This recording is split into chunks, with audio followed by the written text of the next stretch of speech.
feature presentation. He'll be fine on the mountain.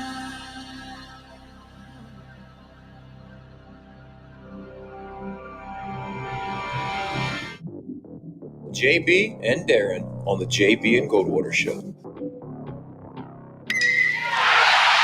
drive right field, base hit. South Carolina wins the College World Series. Watson, touchdown. Hunter Renfrow. Got him, and it's all over. Carolina rules the roost. They win the championship. And South Carolina has won the national championship. Citadel baseball team has done it again, but this time the Bulldogs beat one of the top teams in the country. They are giant killers. Get the ball to Bennett. He does.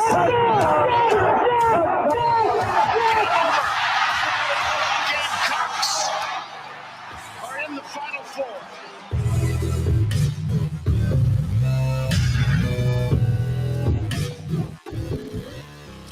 All right, greetings and a good Thursday afternoon, and welcome aboard the JB and Goldwater Show, live, loud, and online, and very proudly presented by Motley Rice. Causes not just cases, MotleyRice.com, driven by Stokes Volkswagen. Find them at StokesVW.com. Make sure you've downloaded the JB and Goldwater app. It's free. You can watch and listen, and you can chime in to our program. You can check out our top prospects, all of our social media, how to contact us, so much more is in that app. It is free. Make sure you download it into your phone. If you're out of town, if you're at work, if you're driving to lunch, if you're going wherever you're going, it doesn't matter. You can take us with you. You won't miss a program, and we certainly appreciate that. You can go back and listen and watch in there as well. Follow us on social media at JB and Goldwater, individually at Sports Media JB and at Darren Goldwater. The Share Healthcare chat lines, they are open and they are available for your use. And then Darren is going to plug those comments into our program and up on the screen, and we'll fuss and discuss. And we'll do that today with three straight guests starting at 12:30 or so. Gene Sapakoff with the Post and Courier will pop in. Certainly looking forward to getting to him because we missed him on Monday, but we've got him today as the conference tournament slate opens for the SEC. Obviously, plenty of hoops to get to with Gene. We'll talk plenty of baseball with him as well. He had a wonderful column today in the Post and Courier about his former colleague, Ken Berger. For those that don't know Ken, he was an award-winning journalist for the Post and Courier. I read it, and it was really neat. So I want to make sure we pat him on the back for that one. Derek Scott will join us live from the arena at 1:05 today down in Tampa. He'll be on the phone, though.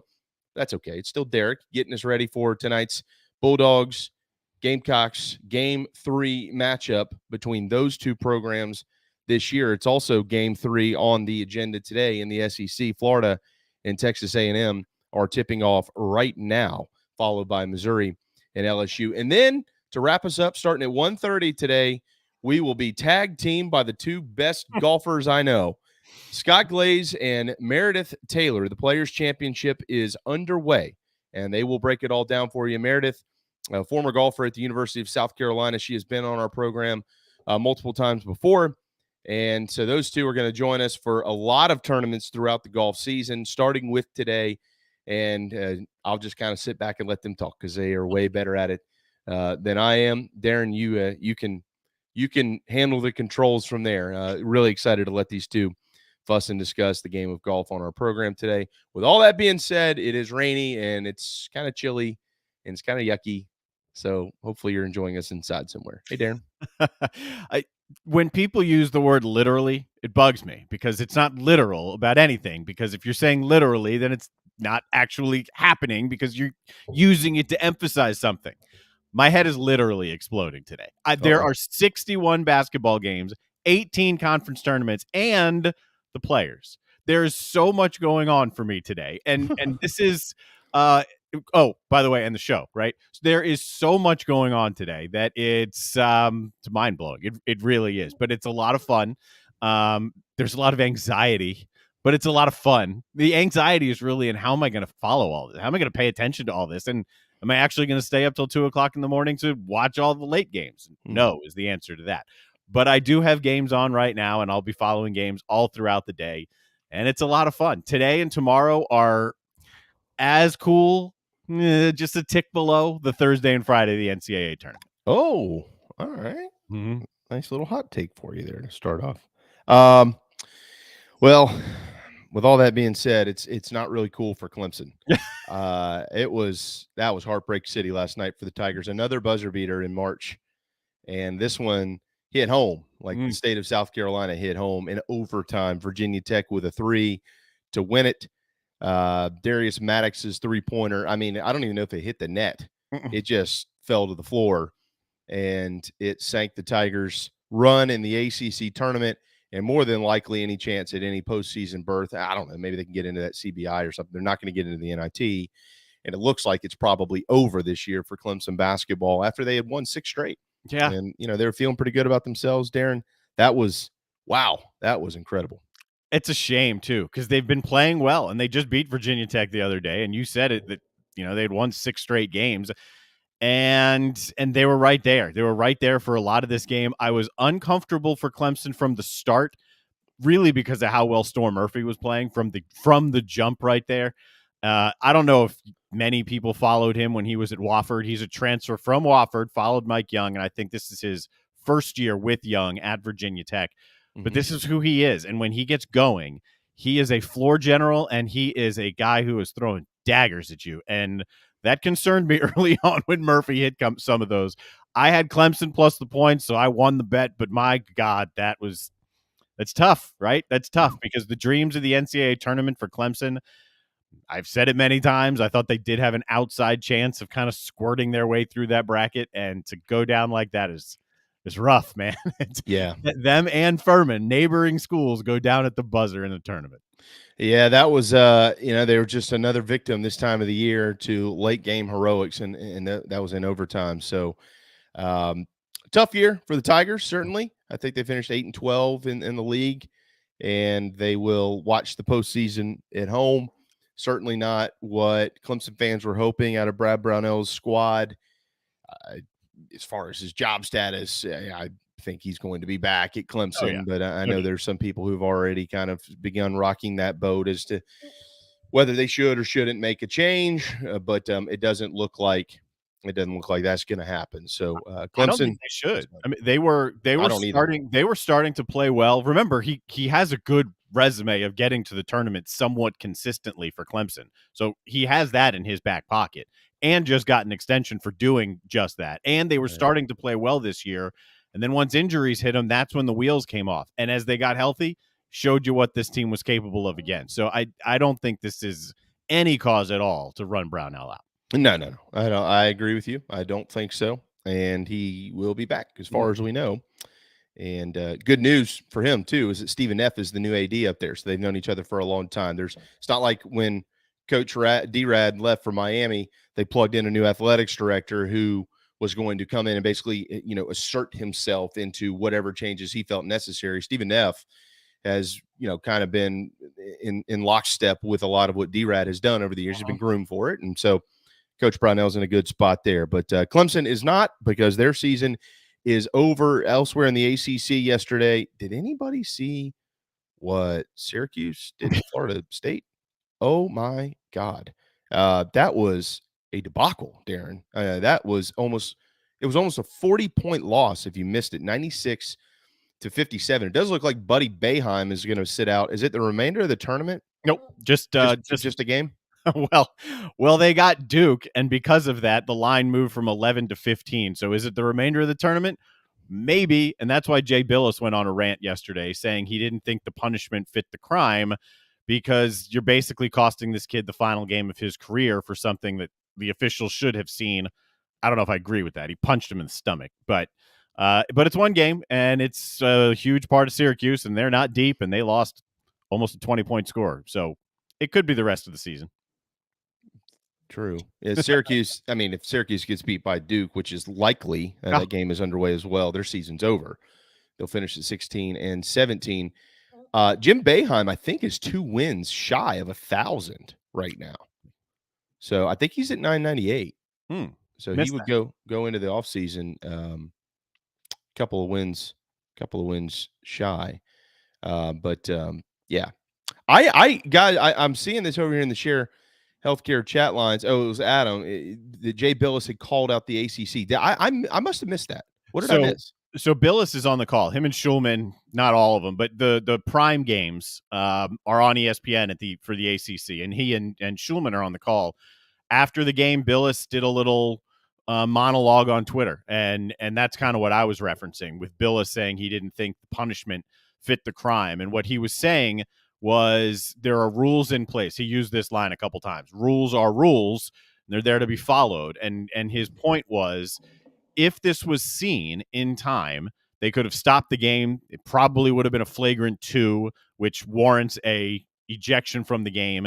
And in that case, you're back for this game. You're ejected for the game in which the flagrant 2 occurs. That's his point. So his point is it didn't happen during the game, and it's not fair to do it after the game since the officials missed it during the game. Oh. That was his kind of soliloquy while he was in his hotel room with his iPhone. I don't know that I agree with that. I don't know. I mean, I'm somebody much smarter than me can probably insert themselves into this conversation and make a better case. But okay, if you don't do that, Darren, I mean, he deserves some type of punishment. He punched the guy, right? So if they didn't see it,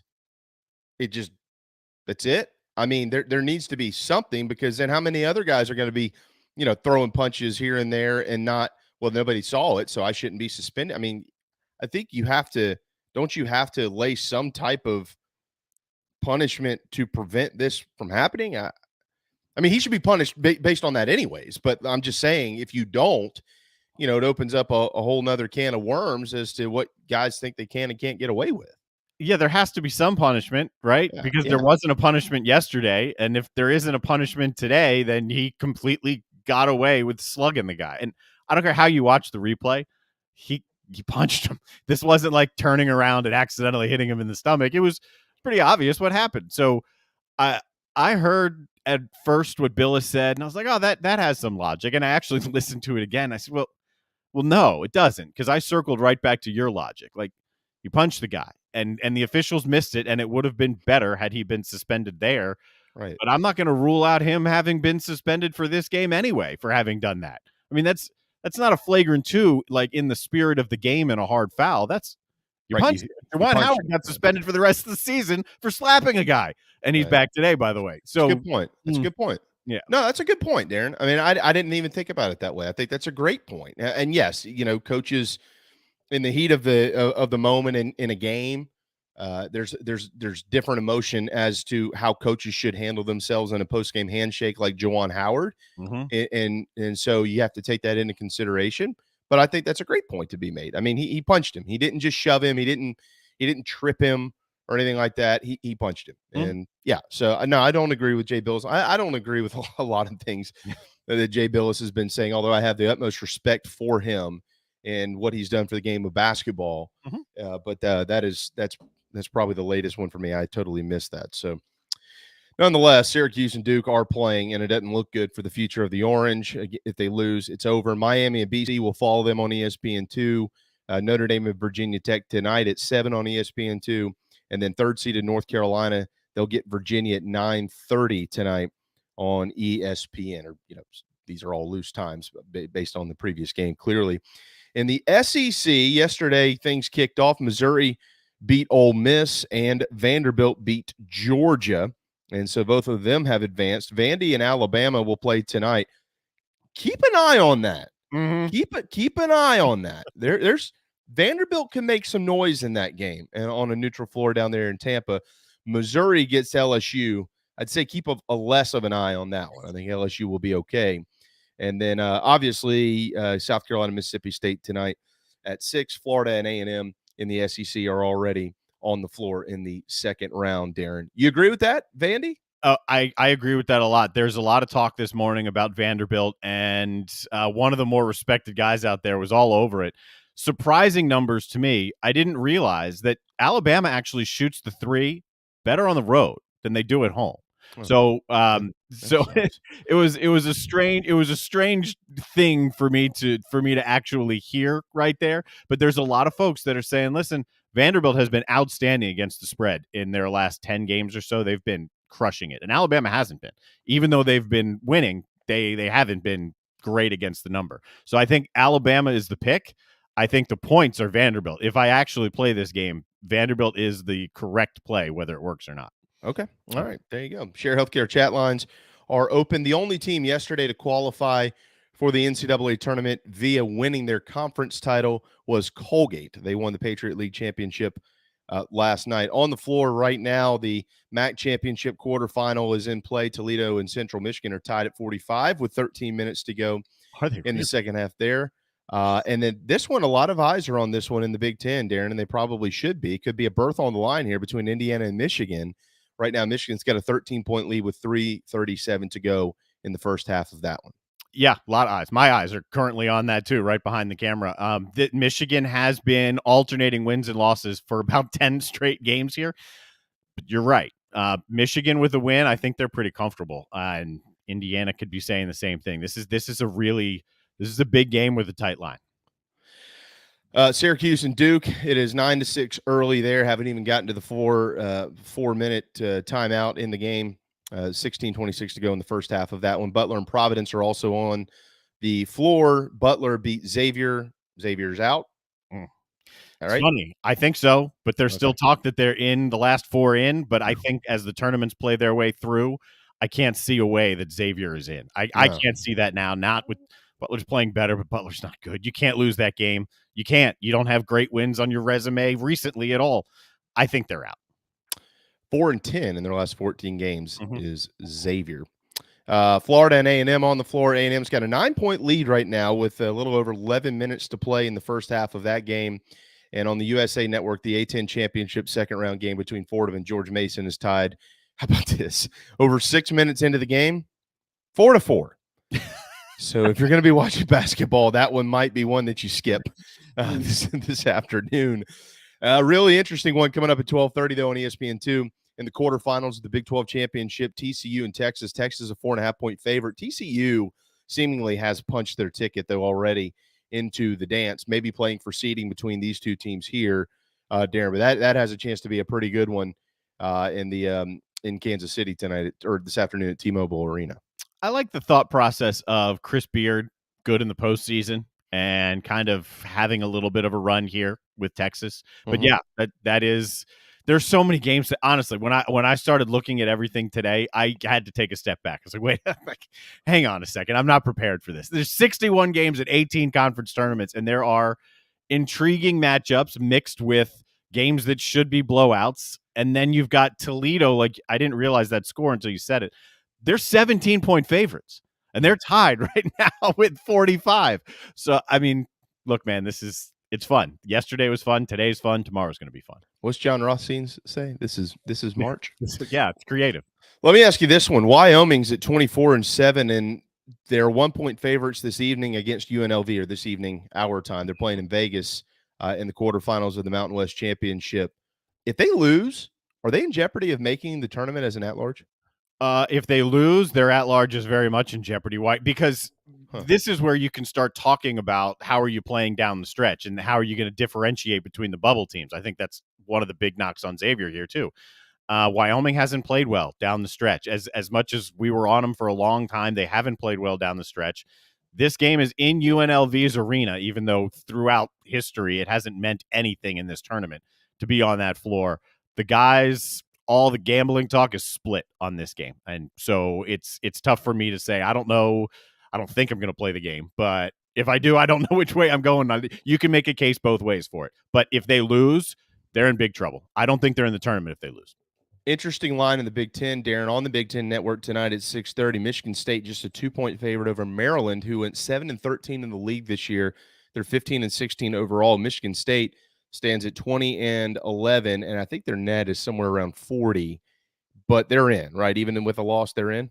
Michigan State should be, and Michigan State is a good example of the Big Ten, that it's just been inconsistent. Guys, you haven't known what you're going to get out of people. Maryland played better down the stretch. Remember, Danny Manning is the one leading them right now. Who are you going to take, Danny Manning or Tom Izzo right here in a game? If Michigan State, if we think they're in, they're probably in. They're certainly playing for seeding as well in the tournament.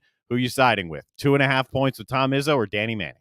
I'm so glad you spend all your time watching basketball because I can't keep up with all of it. Tonight at 7 o'clock on ESPN2, you've got Virginia Tech and Notre Dame. What's on the line there?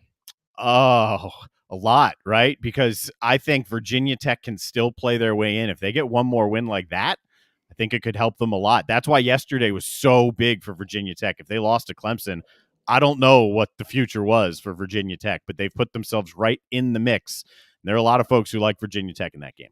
All right, so Tech is a 1-point favorite in that game, and we'll see how it plays out. 8 o'clock on the SEC Network. I already mentioned this a couple of times. Vandy and Bama. Bama is a 5.5-point favorite in the game.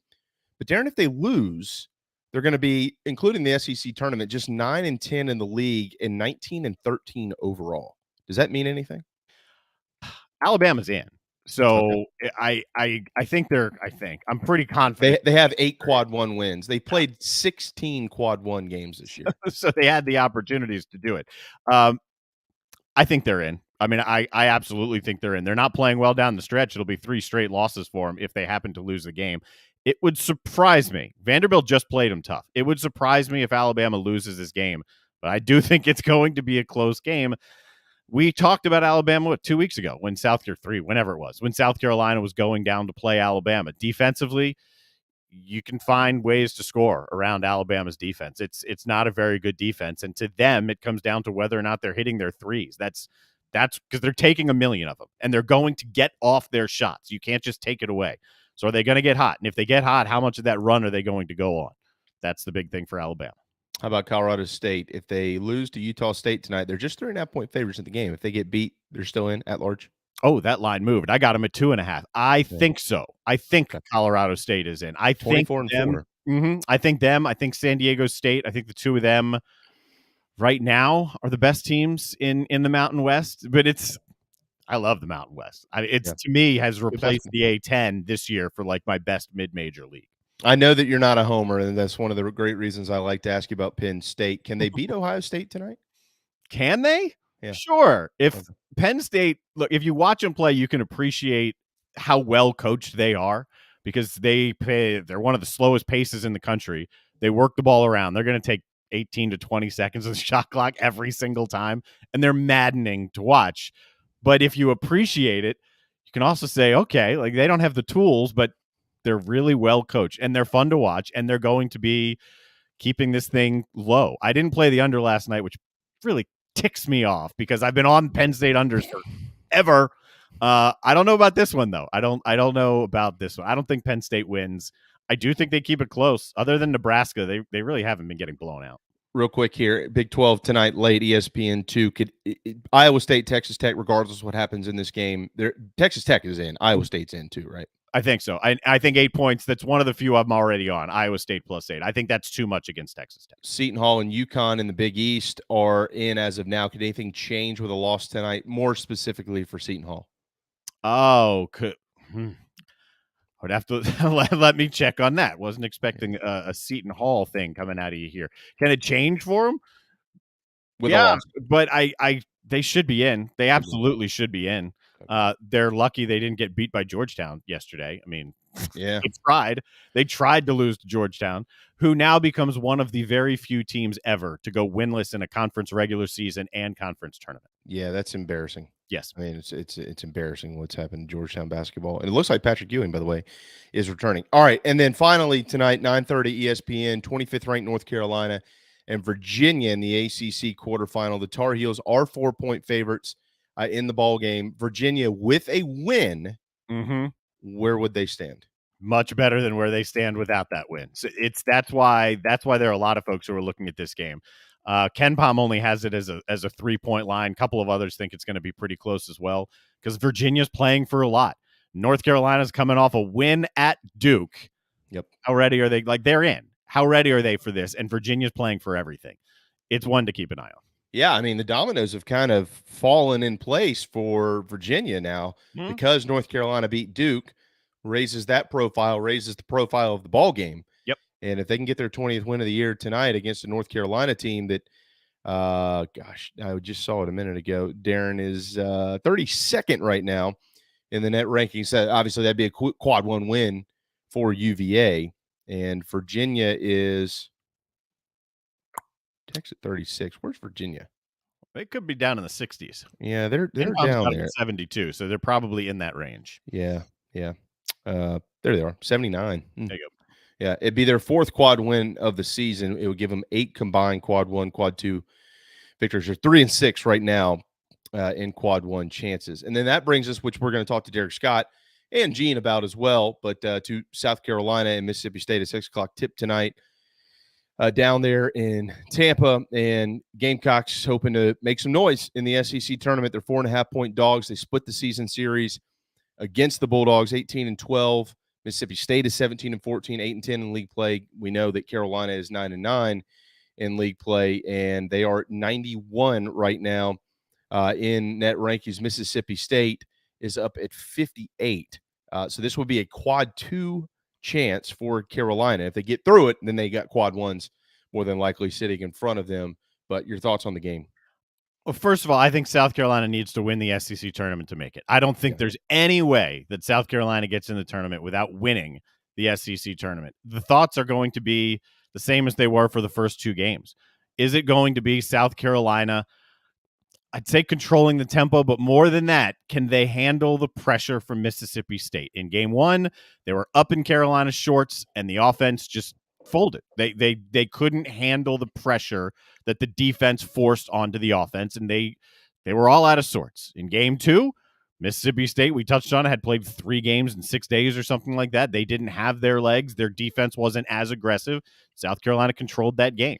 Which game is going to play out? That right there is the bottom line. Can South Carolina offensively deal with Mississippi State's pressure defense? State's won 7 of 10 against the Gamecocks, but Carolina, of course, won the last one, 66-56, just a couple of weeks ago at Colonial Life Arena.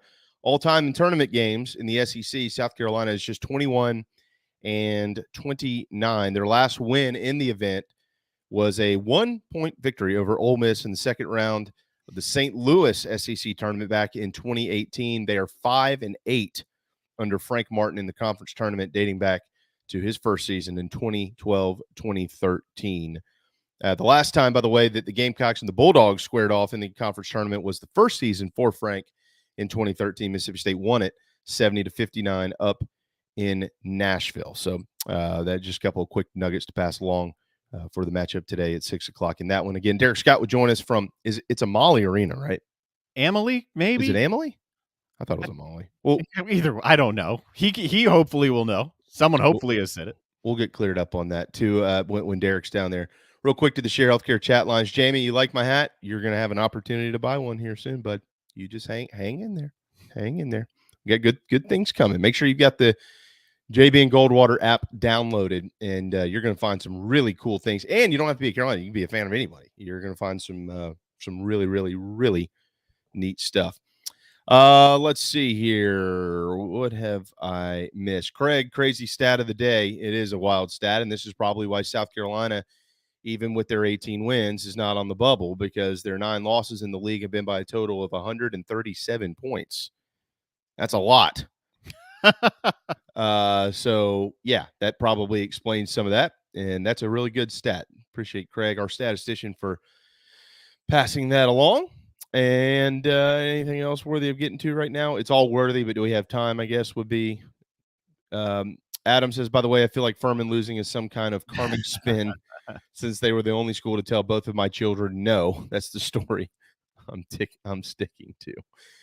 I'm sorry to hear that, Adam, but I certainly hope the best for both of your kids and wherever they end up. All right, a couple of quick notes to pass along before we hit a timeout and get to Gene Sapakoff, a former Gamecock and a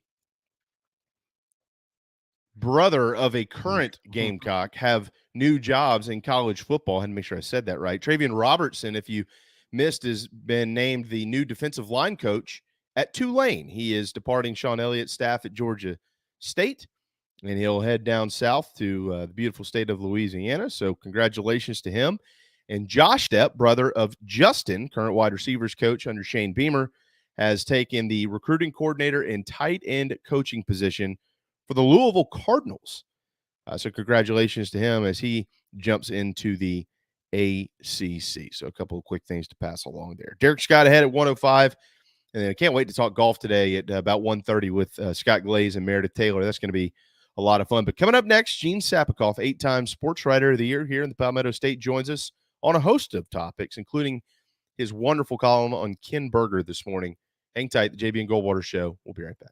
This is Mike Mazzell for Stokes Volkswagen on Ashley Phosphate Road. You know what happens when you sell record numbers of new vehicles? That's right, we take in record numbers of local trades. Despite what the news is saying, quality pre-owned vehicles really aren't that hard to find. You just need to know where to look. Stokes Volkswagen on Ashley Phosphate and on the web at stokesvw.com. We've got over 1,200 pre-owned cars, trucks, SUVs, and all at a fraction of the price when new. Every vehicle has been inspected and reconditioned, many with the balance of factory warranty. Best of all, at Stokes Volkswagen, you don't need perfect credit to get approved for a quality pre-owned vehicle. And we'll take any trade in any condition, even if you owe thousands more than it's worth. Don't forget, we'll buy your car even if you don't buy a car from us. You're going to love our pre-owned selection, I guarantee it. So come see us today at Stokes Volkswagen on Ashley Phosphate or stokesvw.com. Peace and love at Stokes VW. Negative trade equity financed a new loan, subject to lender approval. People don't like to get stuck in traffic, stuck in the mud, stuck at work. And two others you probably don't think much about: stuck with a big medical bill or stuck with a healthcare program that doesn't fit who you are. Experience true medical freedom with Share Healthcare. More affordable, more options, user-friendly, and biblically sound. You can join right now. Explore a new way to show you care with Share Healthcare. Join us today at sharehealthcare.com. sharehealthcare.com. Wando Power Equipment, the trusted home of Hustler zero-turn residential and commercial mowers. There is nobody more trusted in South Carolina than our friends from Wando Power Equipment. They've been providing elite commercial and residential service for over 30 years. Landscape Services have turned to their selection of Hustler zero-turn mowers like the Raptor. Bigger, stronger, faster, and the most durable Raptor Hustler has ever designed. Located on Daniel Island and online at wandopower.com. Wando Power Equipment, owned by the Price family, the home of Hustler zero-turn mowers, rentals, service, and specializing in family and friendship. You hear me talk about Dog and Duck all the time, and there's no other place I'm going to watch my college and NFL than the Dog and Duck. They have 3 locations: Bell Hall, Park West, and Clements Ferry Road. They have specials all football season long, like $12 pitchers of their own D2 brew, $5 pints of Sierra Nevada,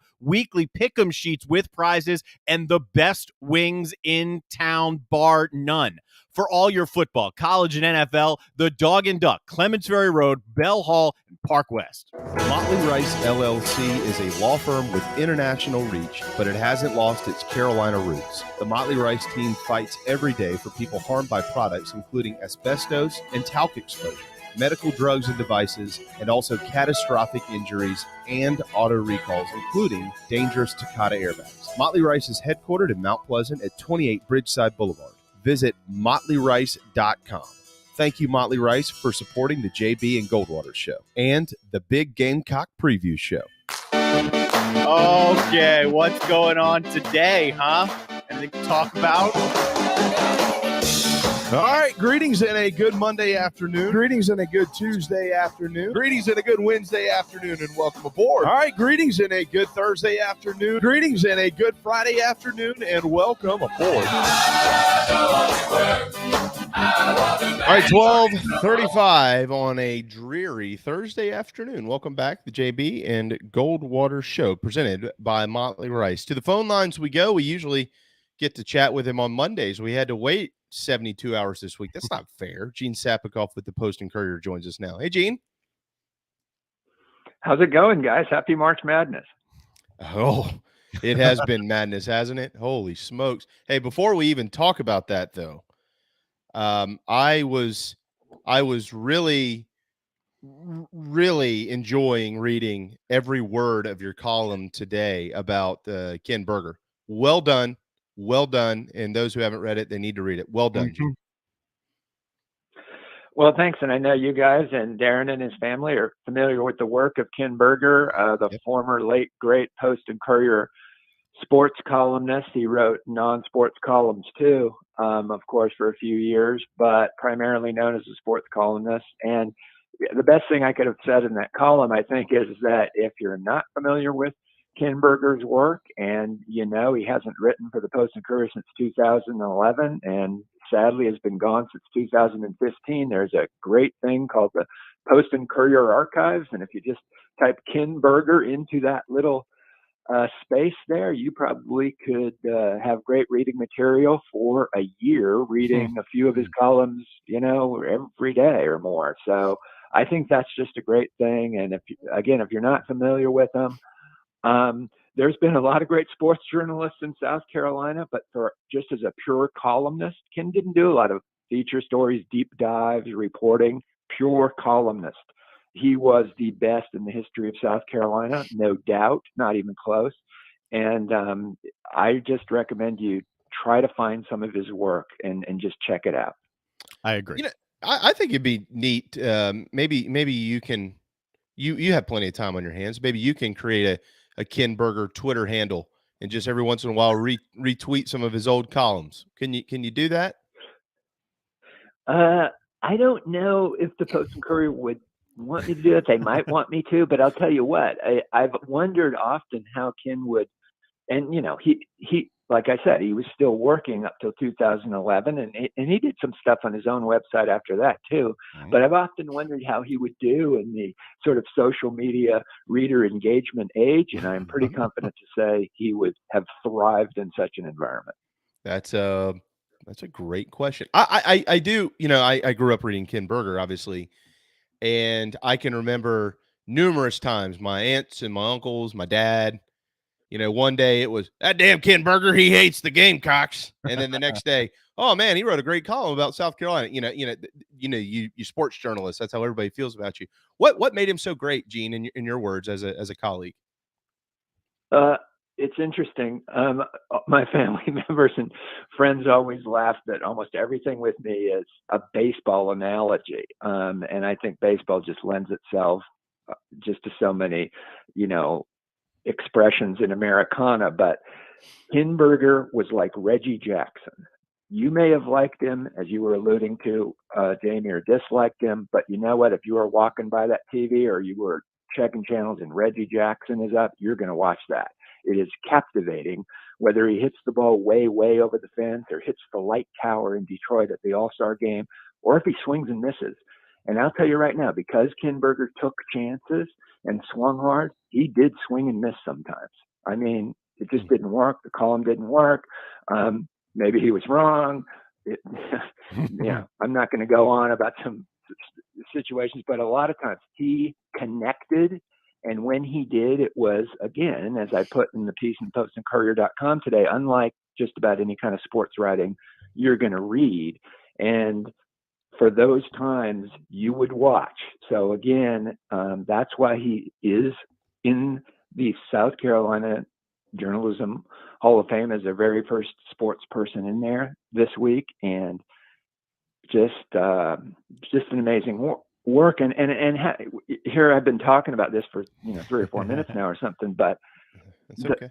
He's just a better person and a better friend, and did more for prostate cancer awareness that I think for most people around here now, that especially people that have moved here in the last 15 years and never read a word he said, that's what he's known as. It's pretty amazing to be kind of an iconic person in two completely different areas. You're right. That's very impressive. And for those that haven't read the column yet, you need to do it because he actually has saved a lot of lives. And there's people on the record who will tell you that. It's amazing, Gene. Well done. And really, really appreciated that column when I saw it this morning. All right. Quickly on the scoreboard from the Players Championship, again, Scott Glaze and Meredith Taylor at 1:30 this afternoon to discuss it. But it's a nice looking leaderboard. Harold Varner III, Will Zalatoris, and Tommy Fleetwood all share it right now at 4 under. And on the March Madness Conference Tournament scoreboard, Syracuse, even without Buddy Boeheim, hanging in there, 30-28 with a little over 7 minutes to play in the first half. Butler's got an early lead on 11th ranked Providence, and Texas and TCU in the top 25 have just gotten started. Gene, for basketball, South Carolina will play at 6 tonight against Mississippi State. They split the season series and game 3 down there in Tampa. What's on the line tonight for the Gamecocks? survive and advance. I mean, they just really need to get to the next game. No one game is going to make a whole lot of difference for them. So they need about 3 wins in Tampa. I think they can get 1 or 2. I don't think they can get 3. But this is just, I mean, and you can say this a lot about not just Frank Martin teams, but a lot of Gamecock teams, but such a, exciting / frustrating, maddening team to watch, because you just look at the Auburn game, okay? And, the Gamecocks are last in the SEC in free throw percentage, but they play Auburn, one of the very best teams in the country, easily could be a Final Four team. And they're playing pretty well with them, but Auburn makes more free throws than the Gamecocks attempt. That was always a Dean Smith thing, a goal of a game that you want to try to do that. It's not easy, but just the fundamental unsoundness of this South Carolina team at times can just be so hard to watch. Well, if they can find a way to get through Mississippi State tonight, which would be the second time they did it this year, they would get Tennessee. Gene, are they in the NIT now, in your opinion? I'm going to try to say this as nicely as I can. Who in the hell cares about the NIT? I have talked to a lot of people. I know not a soul that is excited about that. And you will see the attendance if they host an NIT game, how excited anybody in Columbia, South Carolina is about that. Keep in mind that if you turn the lights on at CLA, 1,000 people will stop by just to see what the hell's going on. So don't count that. But who cares? Mm-hmm. I mean, they're not going to win the NIT. They have 0 chance of winning the NIT. And even if you do, that's not good. I mean, I remember when Dave Odom won 2 NITs in a row, and I said, you win a third in a row, you're fired. Mm-hmm. That's who cares when you're in the SEC or ACC about the NIT, unless you have a really young team full of freshmen and sophomores that you're sure are going to come back the next year. That certainly is not the case with these Gamecocks. Let me ask you this, off of that thought, right, which I agree with about the NIT in general. You know how we on this show and in our conversations have discussed the Frank Martin situation. I have taken a little bit of a different tone over the last couple of weeks in saying, to me, it appears as though he's publicly fighting for his job and publicly leaning on the university in a campaign for his job, which to me says that either he's not completely comfortable or there is at least some friction that's still there. Where does the relationship stand right now between Frank and the university? And is there a positive outcome possible at this point, save an NCAA? Short answer, the relationship is permanently fractured, and no, there's no positive outcome unless they win the SEC tournament. Oh. Yeah, it does come down to relationships, and I think he's got a long-standing good relationship with Ray Tanner and Harris Pastides and a lot of people on the board and all that. But the fans have voted. They voted already. Did you see the stands at the Missouri game, at the last home game?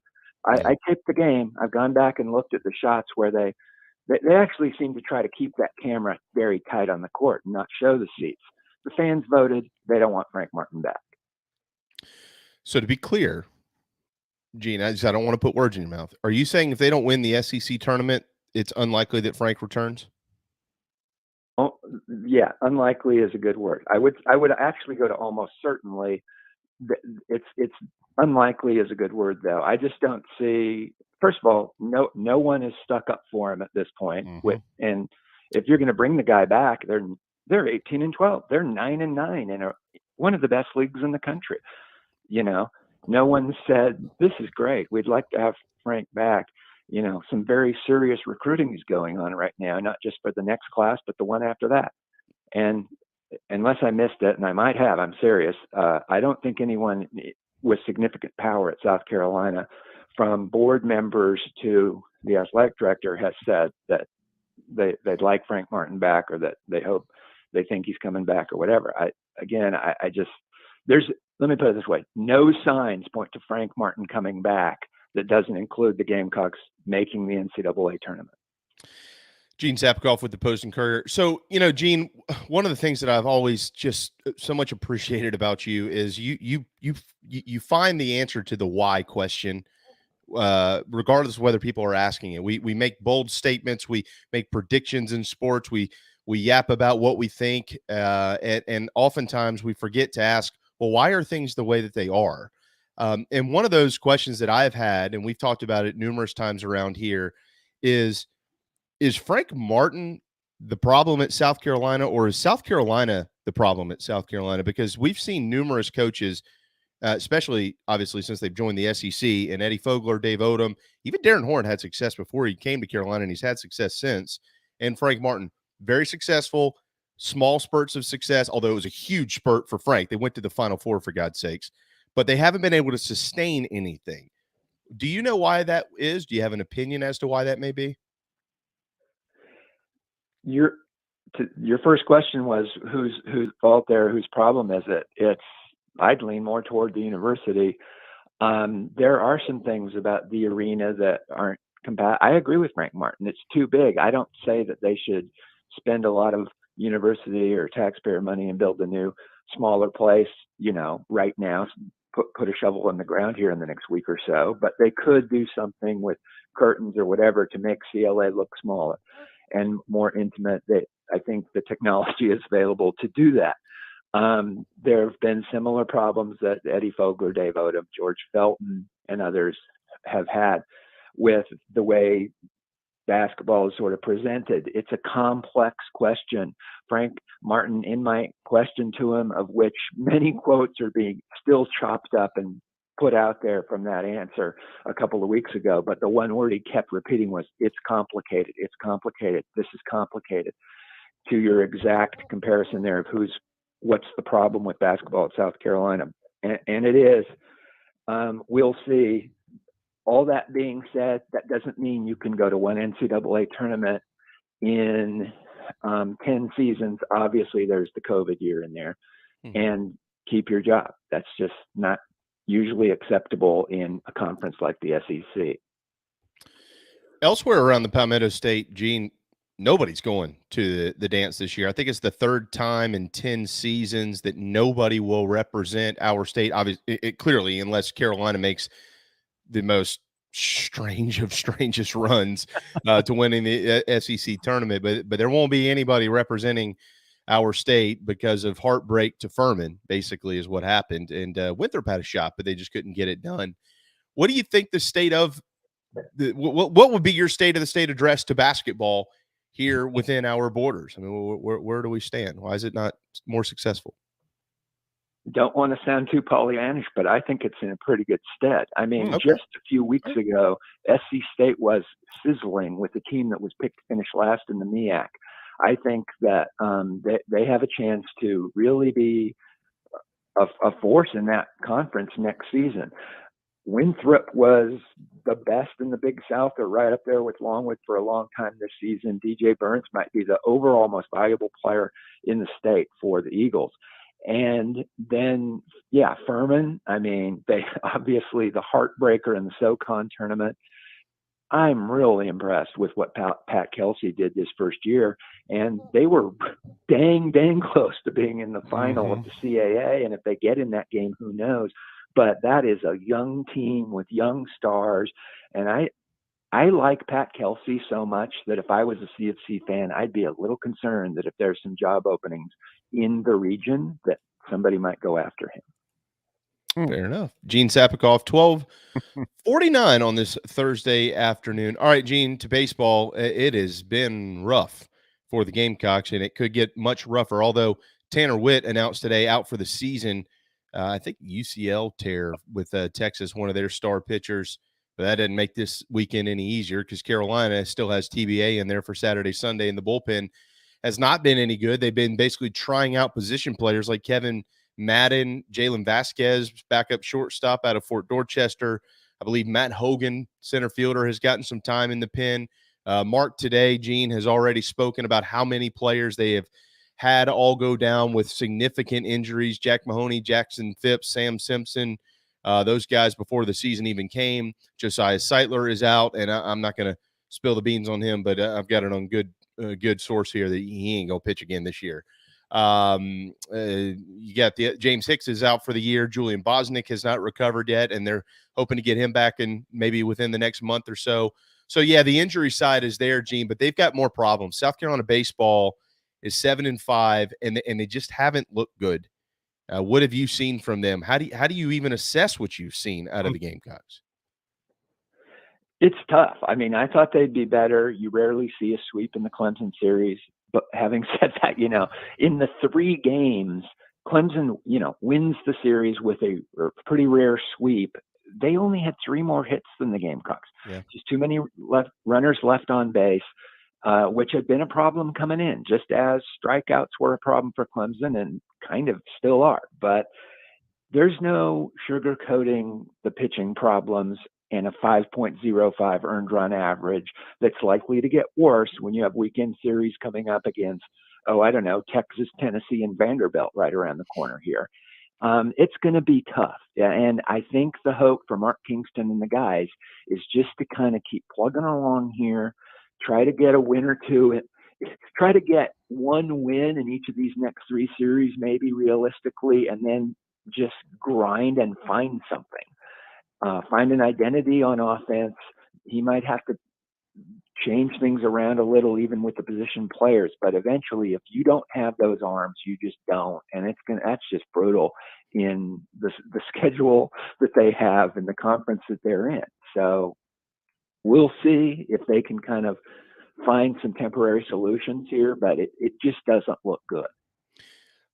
What were your expectations for Gamecock baseball coming into the season? I thought that they'd be about like last year, where they'd make the NCAA tournament. They weren't really supposed to host last year, I think people realized, but because of the COVID situation, they ended up doing so. But and that this was a young team that could be built on and would get better, because I do like his recruiting. And for all the negative things that have gone on with the Gamecocks, Andrew Eister, what a player, and Michael Braswell as an exciting of a player as I've seen come through Garnet and Black in a long time, the freshman shortstop who's just such a good hitter and can get on the mound and everything. But I just thought it was going to be a young team that would make or squeeze into the NCAA tournament and get gradually better. I will stick to the last part of my prediction. I think they will get gradually better. This does not look right now like an NCAA tournament team. I mean, okay. You answered my next question, because it was going to be how have your expectations. I mean, they're a little over 20% into the season. And me, Gene, I'm a baseball guy. So I'm looking at it from a baseball. I forget the record. I don't care about the record. They can fix that if they have the team to do it. And I just don't know if they do. Hasn't Coach Tanner kind of already set the tone for what he expects in a coach? I mean, he fired Chad 5 years into it, a year after they made a super regional. Is that something that you might think it would be on the table this year for Mark? I don't think so, just because they made the tournament last year, and I think the recruiting's going pretty well. I'll say this. It seems to me that, he obviously went to Fayetteville and came really close to getting to Omaha right away after coming from South Florida to Columbia. And that might indicate that, he had some good players left over from Coach Holbrook. I know Coach Holbrook had some good players left over from Ray Tanner. How much that's going to be factored in, I don't know. I'll tell you a key here, guys, though, in evaluating both Clemson and South Carolina and where they are right now, and that is for Clemson, well, how good South Carolina? What does that mean? And for South Carolina, how good's Clemson? Maybe Clemson's just a middle of the road ACC team that's had an easy schedule outside of the Gamecocks, and that's really troubling if that's true. And for Clemson, if the Gamecocks are just not good at all, then I don't know how necessarily impressive sweeping them was with a couple of close games. Yeah, I mean, that's where I was going next. I mean, and you might be right there, Gene. I guess time will tell as to whether that statement is correct or not. But at the end of the day, Monty still has his Tigers at 12-0, and they're one of only 4 teams left in college baseball that is undefeated. The College of Charleston has struggled lately as well. That looked like a pretty good win early on But since then, the Cougars have faded. I think Chad likes his team, so they'll get going at some point in time. But they are still 12-0, and they got Northeastern coming up this weekend. And by the way, pay attention. Northeastern has arms. Holbrook told us that before the year. Who they beat this past week? Mississippi State or Mississippi or somebody. They've already swept NC State. NC State. Kind of, yeah, that's very impressive. And yeah, Northeastern's a quietly good program. I mean, I know people who follow the Cougars and the CAA know that, but a lot of others don't.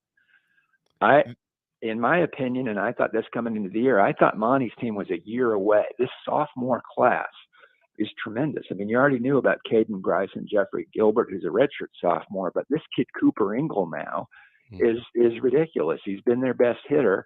And Billy Barlow, the freshman from Myrtle Beach, has been really good, pitching in different spots and in the middle of the week and stuff. So they are right now this many games into the season ahead of schedule. Now, they've got some tough games coming up, and we all know the ACC is a pretty darn good conference too. So let's see. But so far, this couldn't have gone any better to start the first 12 games for Monty Lee and the guys. So it's been impressive. I'll point out too, Northeastern has a win over powerhouse 3-8 Penn State baseball as well. Well, there you go. Yeah, you gotta. Yeah, I mean, might even have 2 wins against that power. That's a resume builder. Yeah, look, hey, USC Upstate's a pretty good team too, and that's who scored the most runs against Clemson this year, with 5 in a game. Outside of that, there's a lot of 1s and 2s throughout the year. Gene, they got Northeastern and then Georgia State. I don't know how likely it is, but there is a good chance that they could be undefeated entering ACC play with the Miami Hurricanes coming to town. So, they're primed to make some noise, and most importantly, they're really, really confident. And I think Monty, when we talked to him early in the year, he was wanting to make sure his guys found that as soon as they could, and it looks like they've certainly found it. Right. And I know he told you guys, and, he told me, and he said this before, he really wants to lean harder than he usually has on a player-led team. It looks like he has that just watching the body language. I mean, you can't be sitting in the dugout and stuff, but it looks like that's what this is. And as you said, JB, I mean, with that, 12 wins to start, that's just going to add more and more to that. So we'll see how far that can carry him. But just being healthy too is a big thing, because Monty Lee at Clemson the last few years, or 3 or 4, has had some really tough luck with injuries. I go back to Spencer Strider, one of the best signees coming in, and expectations with him on the mound.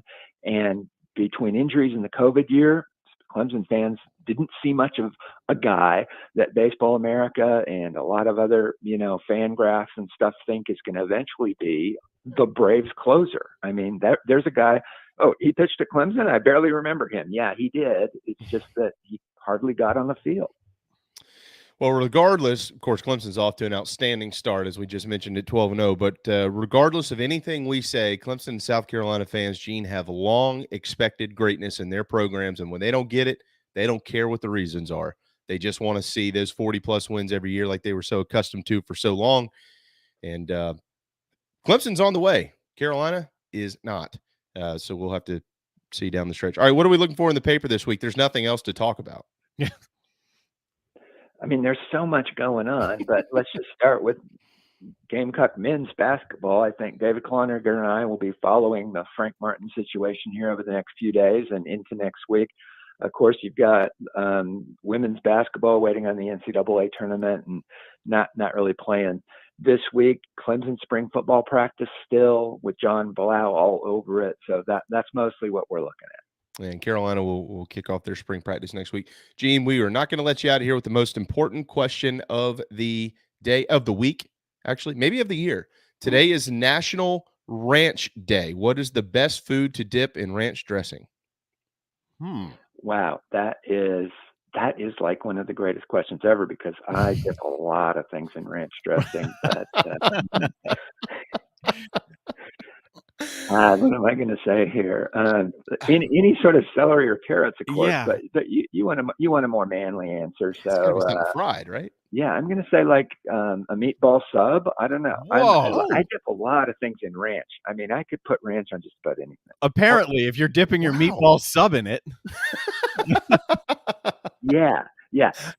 Okay. I'm just gonna go basic here and say pizza. I love dipping pizza in ranch. Does that Fair. make communist or anything? I don't know. That's more normal than a meatball sub, I think. That's fair. I used to be a big pizza ranch guy, and then I started getting into really good pizza, and I didn't want to drown it with ranch, even though I love ranch, but I just wanted to. But my kids are big on. It's a hard question, Gene. I mean, I could throw calamari, fried pickles. Well, here's the compromise on that, Jamie. Like, yeah, I eat the pizza, but then the crust is left over. I'm dipping the crust in the ranch. Okay. I'm not a huge ranch guy. I sided with your initial thought. Like any type of veggie tray, we've gotten into this conversation before on the show, but that's what I would prefer to dip in ranch. Otherwise, God. I don't use a lot of ranch. The veggie tray guy. Well, let it be said that I led with the veggie tray. You did. And transition to meatball sub. I think it's on tape. Anybody that's doing the replay of the podcast, they'll know that. Yes. Oh, Gene. Well, thank you so much. Again, well done, as always. I mean, I don't know if you write anything that isn't well done, but just really appreciated the Ken Berger column, and he will be inducted. I think tomorrow is the South Carolina Hall of Fame induction, right? Yes, it is. Okay. That's fantastic. And he's the first sports writer ever in that? According to them, and this goes back to 72, which means they were probably inducted people who worked in the 30s or the 20s then, and I double-checked with them, and that is it. And as I said in the column, I could put Ron Morris, Dan Foster, and Bob Gillespie in there tomorrow, but this is really cool for Ken to be the first. Agreed. Wow. Well, I hope you follow him, Gene. Thank you so much for your time. Have a wonderful weekend. Thanks, guys. Gene Sapakoff with the Post and Courier. He's in Charleston. We'll hit a timeout and we'll fly to Tampa. That's where Derek Scott joins us courtside next on the JB and Goldwater Show. Right here in our backyard is Motley Rice LLC, a law firm that hasn't lost its Carolina roots. The Motley Rice team fights every day for South Carolinians who were injured while traveling by plane or bus, harmed by medical drugs and devices, or burdened by dangerous auto recalls, including Takata airbags. Motley Rice is headquartered in Mount Pleasant at 28 Bridgeside Boulevard. We are honored to have Motley Rice as a sponsor for the JB and Goldwater Show and the Big Gamecock Preview Show. At Patriots Point Naval and Maritime Museum, families walk in the footsteps of our nation's heroes, the brave ones who risked their lives to defend our way of life. Home to the aircraft carrier USS Yorktown, USS Laffey, and the USS Clamagore, there's more than 1 million square feet of exhibit space to roam. White Glove certified, we have several new health safety measures in place to enhance the visitor experience. Come for the day and leave feeling inspired. One of the most impressive museums in the country, located right here in Mount Pleasant. Visit patriotspoint.org for more. We'll see you soon. People don't like to get stuck in traffic, stuck in the mud, stuck at work, and two others you probably don't think much about, stuck with a big medical bill or stuck with a healthcare program that doesn't fit who you are. Experience true medical freedom with Share Healthcare. More affordable, more options, user-friendly, and biblically sound. You can join right now. Explore a new way to show you care with Share Healthcare. Join us today at sharehealthcare.com. sharehealthcare.com. This is Scott Glaze, head golf professional at the Links at Stono Ferry, located on the outskirts of Charleston, South Carolina. I'm inviting you to tee it up on one of the most scenic and challenging courses in the Lowcountry. Our back nine is highlighted with 3 holes that border the Intercoastal Waterway. Visit stonoferrygolf.com to book tee times and discover all that Stono Ferry has to offer. The Links at Stono Ferry is a former South Carolina Golf Course of the Year and is also home to the College of Charleston men's and women's golf teams. Come see us. We would love to have you. stonoferrygolf.com. Family vacations, a new car, a new boat, all cost money, but you don't necessarily have to make more to afford any of that if you can save cash that's flying out the window now. iHelp Consulting can help you finally get the kids to Disney World, upgrade the minivan, or drop that new boat in the water next summer. Let Daniel and iHelp Consulting consult with you. No fees, just savings. You pay them a percentage of those savings. Save on essential services, credit card fees, you name it. Let them find it. These folks are incredible. iHelpConsulting.com. How can I help you? Hi, I'm Chris Half, Public Information Officer at the Patriots Point Naval and Maritime Museum. We're home of the mighty USS Yorktown, USS Laffey, Clamagore, and Vietnam experience. and we're a proud partner of the JB and Goldwater Show. We invite you and your family to come see us and enjoy a day on Charleston Harbor. Visit patriotspoint.org for more information. And now, it is my honor to present the National Anthem.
Live, loud, and online.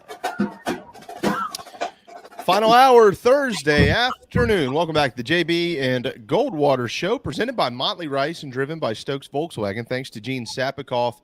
Golf is ahead with Scott Glaze and former Gamecock Meredith Taylor at 1:30. So Charleston, it's raining there, though. I'm pretty sure. I don't think they're on the course at the moment.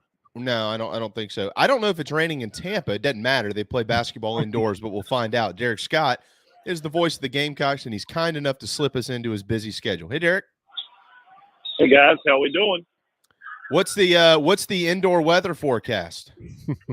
Well, we are not going to see any precipitation, and it's rather cool in here. Probably a little cooler than I would like, but I'm strategic enough to have brought layers just for that very reason, because I'm going to be here a while. There's ice under the floor, right? Yeah, probably so. Yeah. That's a good point. Oh, so is it? How do you pronounce the name of the arena?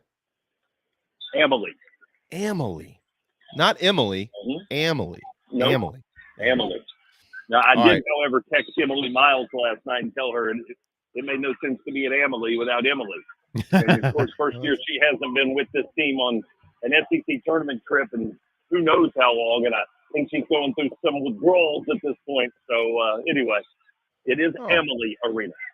Emily Arena. All right, now I'll have to jot that down so I don't screw it up again, Derek. Well, hopefully for the Gamecocks, there's a chance of rain. Hopefully they're raining threes. I don't know. I had to say something cheesy. Yeah. Sorry.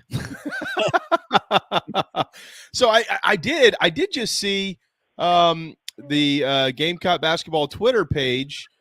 Torrance Kinsey was in the building. That's cool.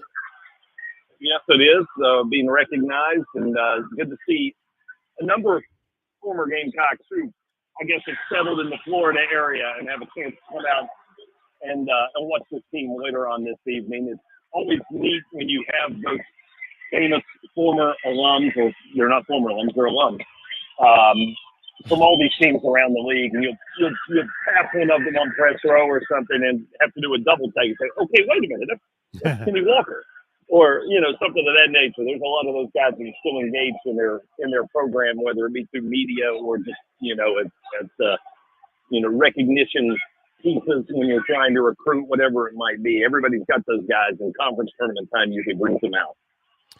How many players on this current roster do we have from Florida? Do you know? Other than Keyshawn and Devin, and I feel like there's one more, but those are the two primarily. And then Brandon Martin, you could say, is from Miami as well in reality, because he obviously grew up there before moving to Columbia. That's true. That's a good point. So are those guys specifically, I guess, more Keyshawn and Devin, are they expecting large crowds to come watch him, check him out, family, friends? Let me tell you, I talked to Keyshawn yesterday about this, and it was neat because he told me that he thinks they are going to have probably 60 people here. Whoa! And a lot of them are family members, he says his family never really left the Winter Haven area, which is, a short drive over here to Tampa. And so he's got a ton of folks who are coming. And he says, like, for instance, he told me his grandparents had never gotten to see him play in person on the collegiate level. So he's really excited about having his own personal cheering section here in the building tonight. Oh, that is so cool. Congratulations to him. That's going to be a blast. That's fantastic. All right. Winter Haven, Florida. I've played down there. I think I played at I think it was the Kansas City Royals or the Cleveland Indians Spring Training Complex one time down there. All right. Derek. The Indians were definitely there. You are correct. Who is it? The Royals? The Indians. The Indians used to be there, yeah. The Indians. That's what it is. Okay. All right, Derek.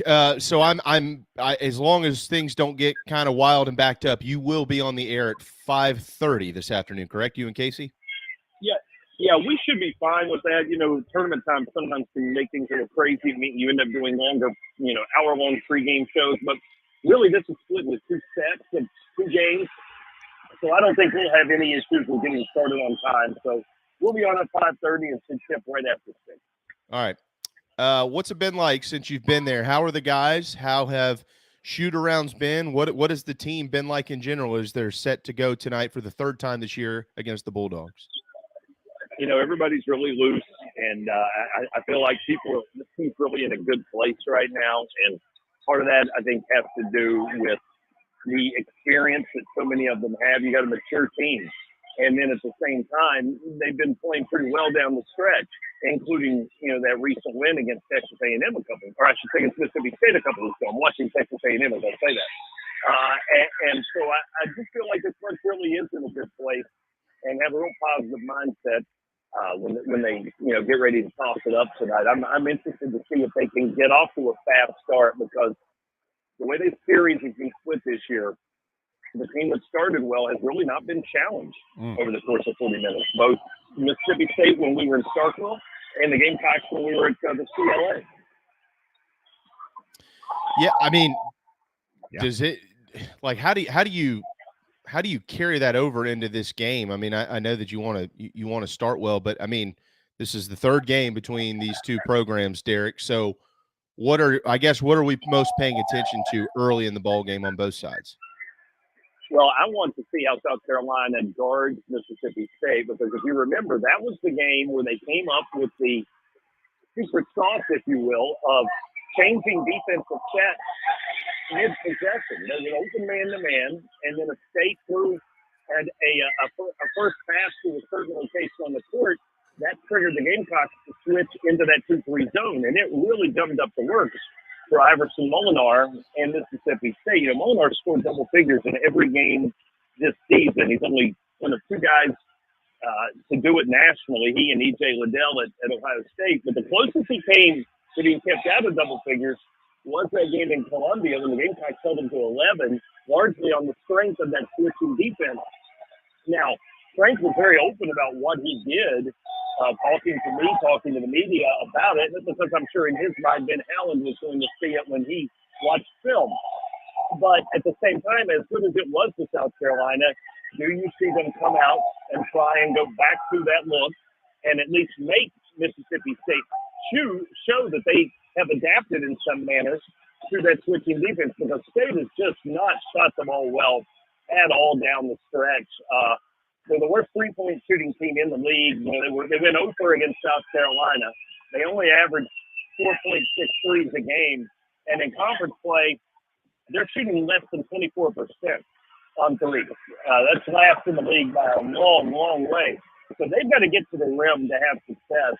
And that means Molinar's got to be able to penetrate. And that zone really kept him at bay in the last meeting.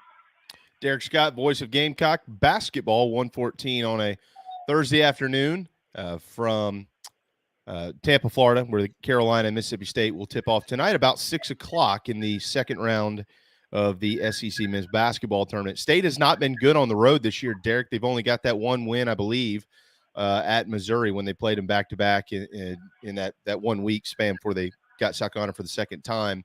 But this is a neutral site game, so do we look at those the same? I don't. I think I view that differently, because you don't typically have a home court advantage for either team. Yeah. And then the other thing with State is, they've been two different teams this year. The team that they are when Tolu Smith is, in the middle, and the team that misses him. And since he's come back, he's kind of eased into things. But you look at his numbers, the last 4 games, everything they do has been running through him. He's averaging 21 points and 7 rebounds a game over his last 4 contests, and he's shooting 66% from the field. And he is going to be a real handful for the Gamecocks bigs, who, as we know, have certainly at times struggled to neutralize the better interior players in the league, whether that was the big pair at Auburn or some of the other, better big men. You've got to see in this contest, Wildens Leveque play better. Just as simple as that. He doesn't necessarily have to give you a ton offensively, but he's got to be able to be a barrier for Tolu Smith, who has the ability to really carry this Mississippi State offense. Yeah, you mentioned Wildens. I mean, there's been a lot of talk about him this week, Derek. There's some people who aren't happy with what Frank had to say about Wildens publicly. I have a gut feeling that whatever Frank says publicly about Wildens Leveque, he's probably said it to his face as well. So how's he doing?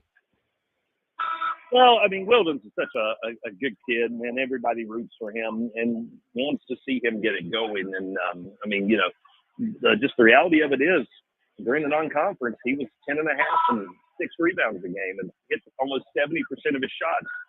And in conference play, he's less than 5 points a game and less than 4 rebounds a game, and just over 50% from the field.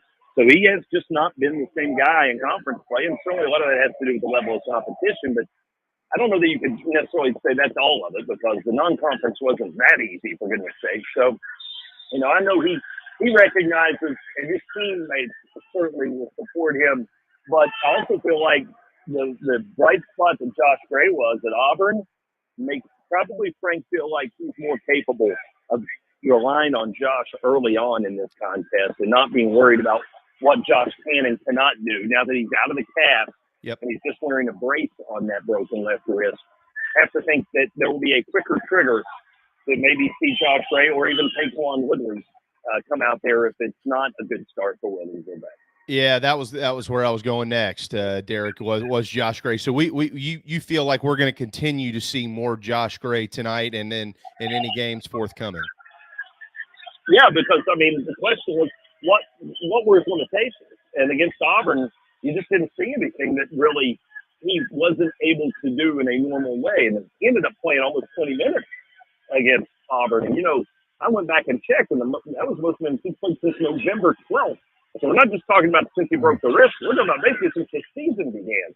And so, yeah, I think Josh, based on that performance, will get more of an early look, and Frank will have more confidence that he can do everything that is asked of him. And at 7 feet tall, he is the best answer they have for Tolu Smith. He is a large man.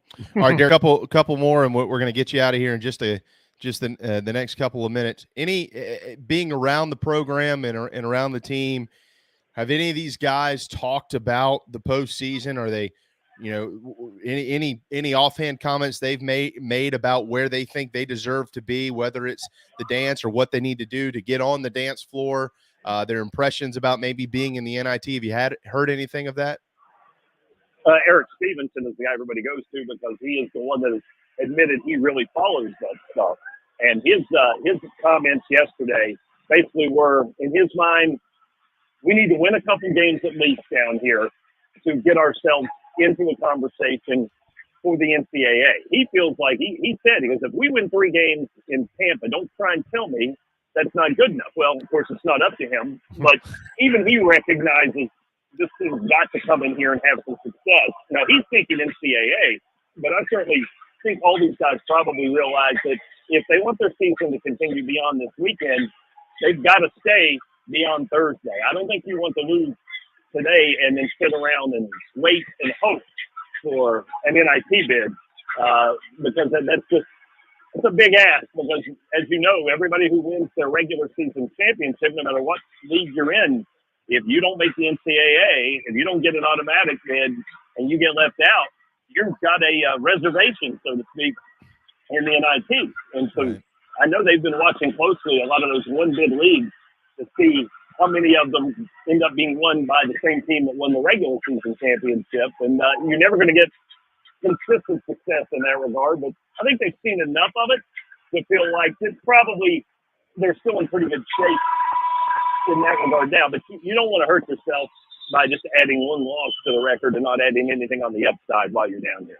Yeah, that's a great point. I got news for Eric Stevenson too. I'm sure he is well aware of this. He seems like he's been on top of it. But if they win 3 games in the SEC tournament, that'll give them 2 more quad 1s and another quad 2. That'll give them 10 combined quad 1, quad 2 victories.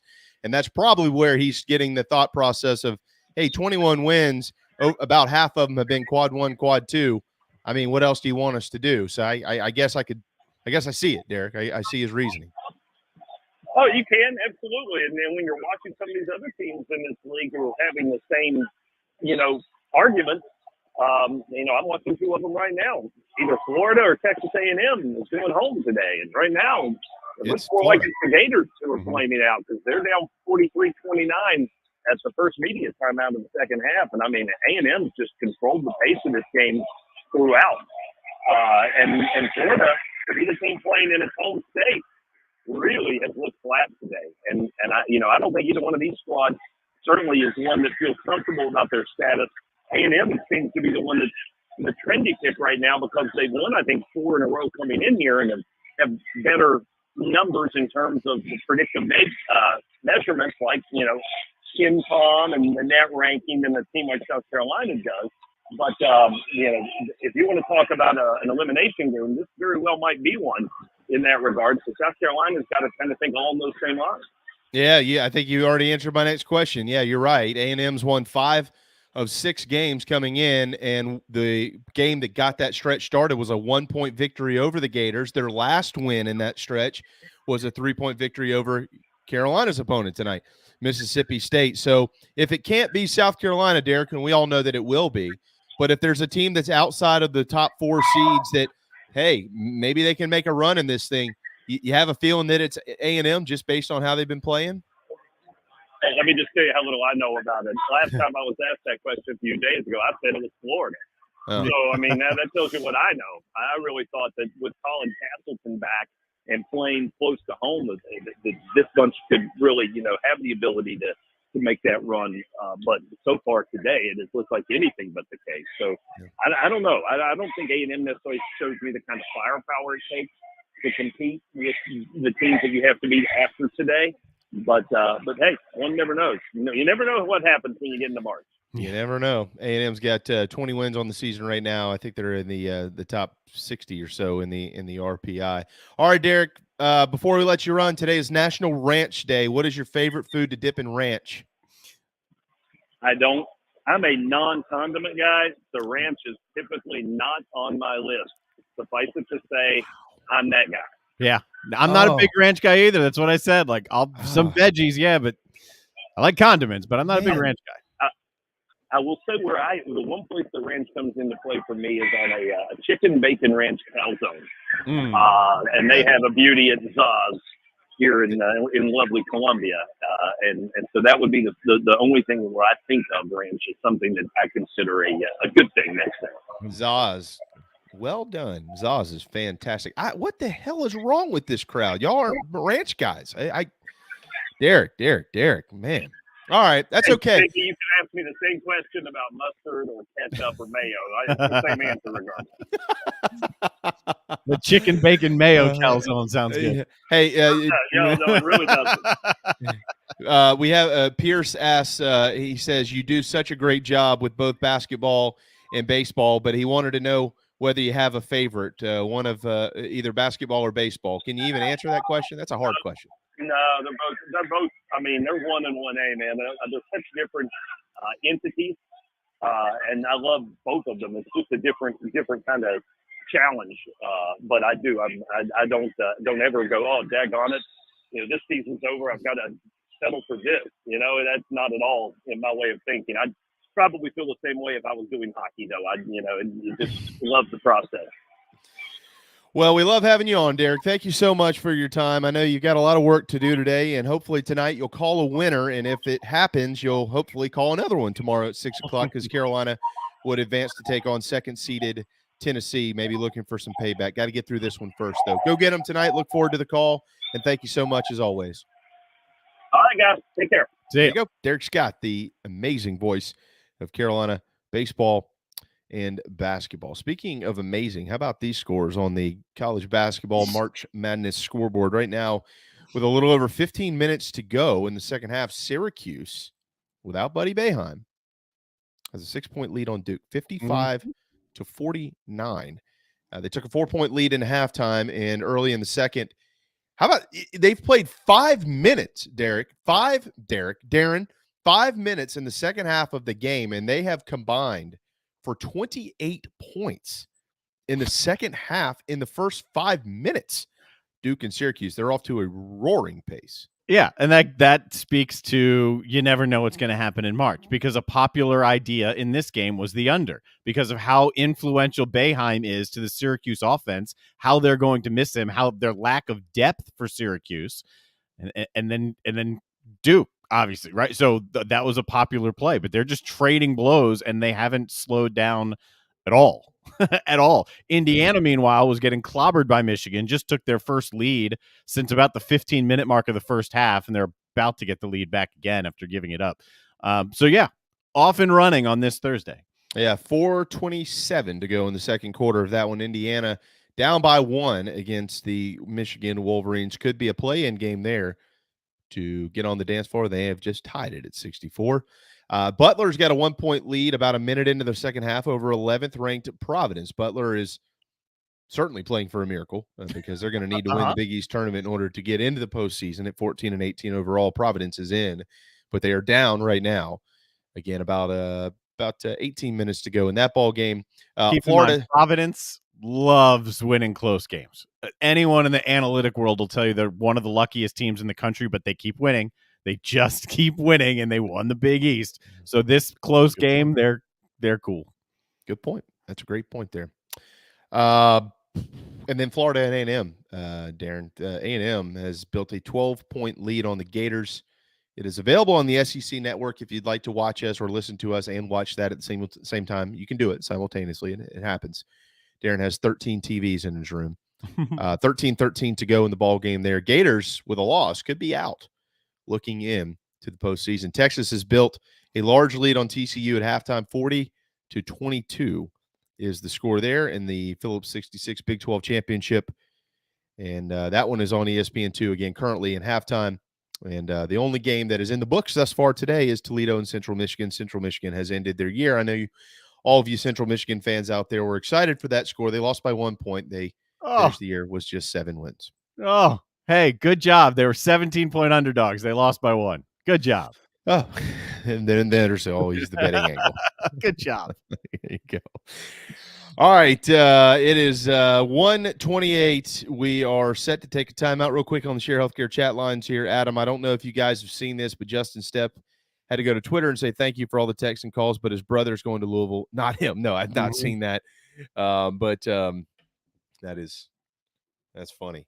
Now, you kind of figured that at some point in time, Coach Elliott was going to lose members of his staff because he's got great guys on that staff, and now Travian has headed to Tulane, and Josh is heading up there to Louisville, and Bryson Allen Williams has already left and gone to North Carolina. I think in an analyst role, I believe he was hired for with the Tar Heels. So we all know they're tied. All three of those guys, the ties to the state of South Carolina. And so their careers are off and running. Craig, I have no use for you today. You throw up that 9-loss stat. You're in the no ranch category. I mean, dude, you look in the mirror, reevaluate, come back tomorrow at noon. We'll be on again. I promise you. No, I don't even dip my wings in ranch. I want what? No. What? You mean I want the flavor? What's the point of getting wings with a flavor, whatever flavor it might be? Yeah. With ranch. Bro, why soak it in ranch? Then you're just mitigating the flavor. You may as well just dunk the thing in ranch. You're in such a small minority. It's not even funny. Oh, I know. I'm going to get this cleaned up. Meredith cheese is disgusting, by the way. That's no go on anything ever. Really? I like blue cheese. No. I it's got to be certain things. I like blue cheese crumbles on some of those chips that you eat and stuff like that. No. I mean, I don't love it's not over a ranch. I just like, but I like blue cheese. I hate mushrooms. That's fair. Oh, God. All right. Meredith and Scott are coming up. You want to talk golf? These are the people you want to hear from. Hang tight. We'll be right back. Hopefully, you won't ever need legal help for a catastrophic injury or health issues from a medical drug or device. But if you or a loved one suffers injury or loss, Motley Rice LLC is a nationally recognized law firm that is right here in Mount Pleasant at 28 Ridgeside Boulevard. Thank you, Motley Rice, for sponsoring the JB and Goldwater Show and the Big Gamecock Preview Show. Visit motleyrice.com for more. motleyrice.com. This is Mike Mazzell for Stokes Volkswagen on Ashley Phosphate Road. You know what happens when you sell record numbers of new vehicles? That's right. We take in record numbers of local trades. Despite what the news is saying, quality pre-owned vehicles really aren't that hard to find. You just need to know where to look. Stokes Volkswagen on Ashley Phosphate and on the web at stokesvw.com. We've got over 1,200 pre-owned cars, trucks, SUVs, and all at a fraction of the price when new. Every vehicle has been inspected and reconditioned, many with the balance of factory warranty. Best of all, at Stokes Volkswagen, you don't need perfect credit to get approved for a quality pre-owned vehicle. And we'll take any trade in any condition, even if you owe thousands more than it's worth. Don't forget, we'll buy your car even if you don't buy a car from us. You're going to love our pre-owned selection, I guarantee it. So come see us today at Stokes Volkswagen on Ashley Phosphate or stokesvw.com. Peace and love at Stokes VW. Negative trade equity finance to new loan, subject to lender approval. Wando Power Equipment, the trusted home of Hustler zero-turn residential and commercial mowers. There is nobody more trusted in South Carolina than our friends from Wando Power Equipment. They've been providing elite commercial and residential service for over 30 years. Landscape Services have turned to their selection of Hustler zero-turn mowers like the Raptor. Bigger, stronger, faster, and the most durable Raptor Hustler has ever designed. Located on Daniel Island and online at wandopower.com. Wando Power Equipment, owned by the Price family, the home of Hustler zero-turn mowers, rentals, service, and specializing in family and friendship. Family vacations, a new car, a new boat, all cost money, but you don't necessarily have to make more to afford any of that if you can save cash that's flying out the window now. iHelp Consulting can help you finally get the kids to Disney World, upgrade the minivan, or drop that new boat in the water next summer. Let Daniel and iHelp Consulting consult with you. No fees, just savings. You pay them a percentage of those savings. Save on essential services, credit card fees, you name it. Let them find it. These folks are incredible. iHelpConsulting.com. How can I help you? You hear me talk about Dog and Duck all the time, and there's no other place I'm going to watch my college and NFL than the Dog and Duck. They have 3 locations, Bell Hall, Park West, and Clements Ferry Road. They have specials all football season long, like $12 pitchers of their own D2 brew, $5 pints of Sierra Nevada, weekly pick'em sheets with prizes, and the best wings in town, bar none. For all your football, college, and NFL, the Dog and Duck, Clements Ferry Road, Bell Hall, Park West.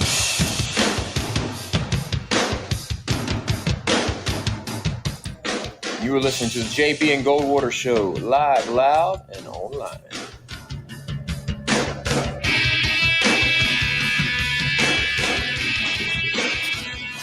.133 final segment Thursday afternoon on the JB and Goldwater Show, presented by Motley Rice. Thanks to Derek Scott and Gene Sapakoff for joining us in the last couple of segments. Real quick here on the March Madness scoreboard. Indiana, Darren is taking a 69-64 lead. What is the run in that game right now? Aren't they on like a 28-4 run or something? I'm not sure what the run is. I know Michigan was up large in the first half and into halftime and had a double-digit lead in the second half as well.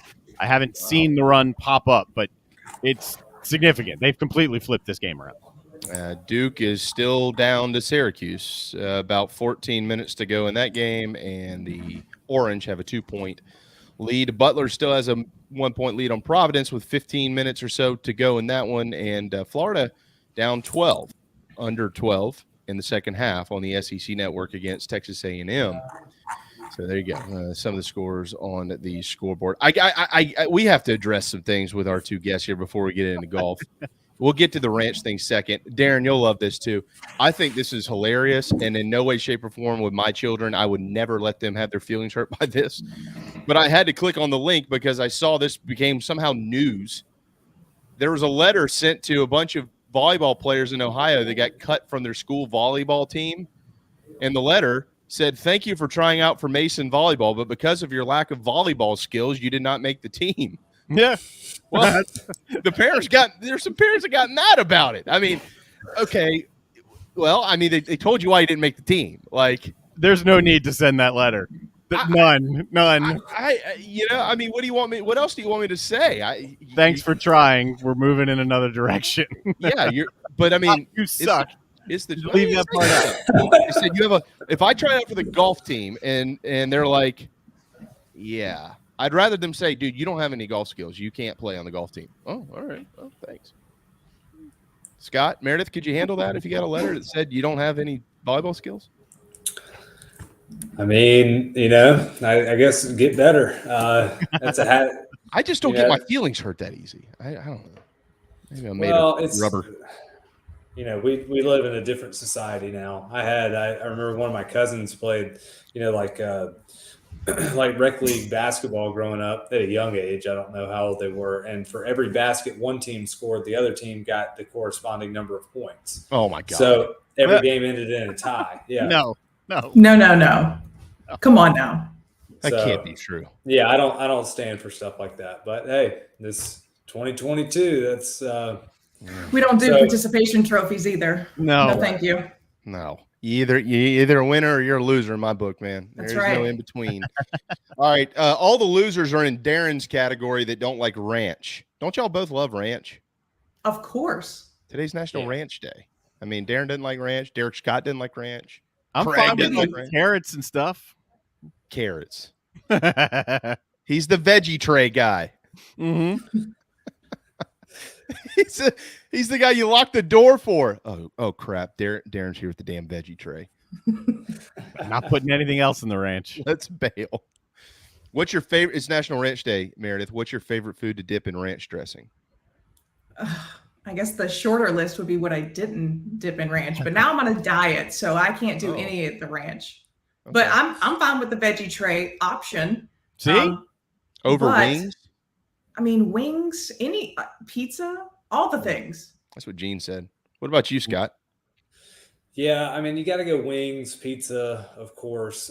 We have here at Stono, they make a Chipotle ranch, which is it is good. That's good on just about anything. And so, yeah, all forms ranch, I'm here for. My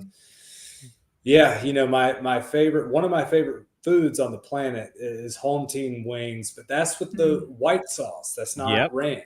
Yep. So, we're close, but still, I'm a big proponent, big ranch guy. Yeah. I have the secret recipe to that white sauce, by the way. Well, come on. I can't. Well, I'm not gonna do that to our friends at home team. I can't tell. There's ranch in it, right?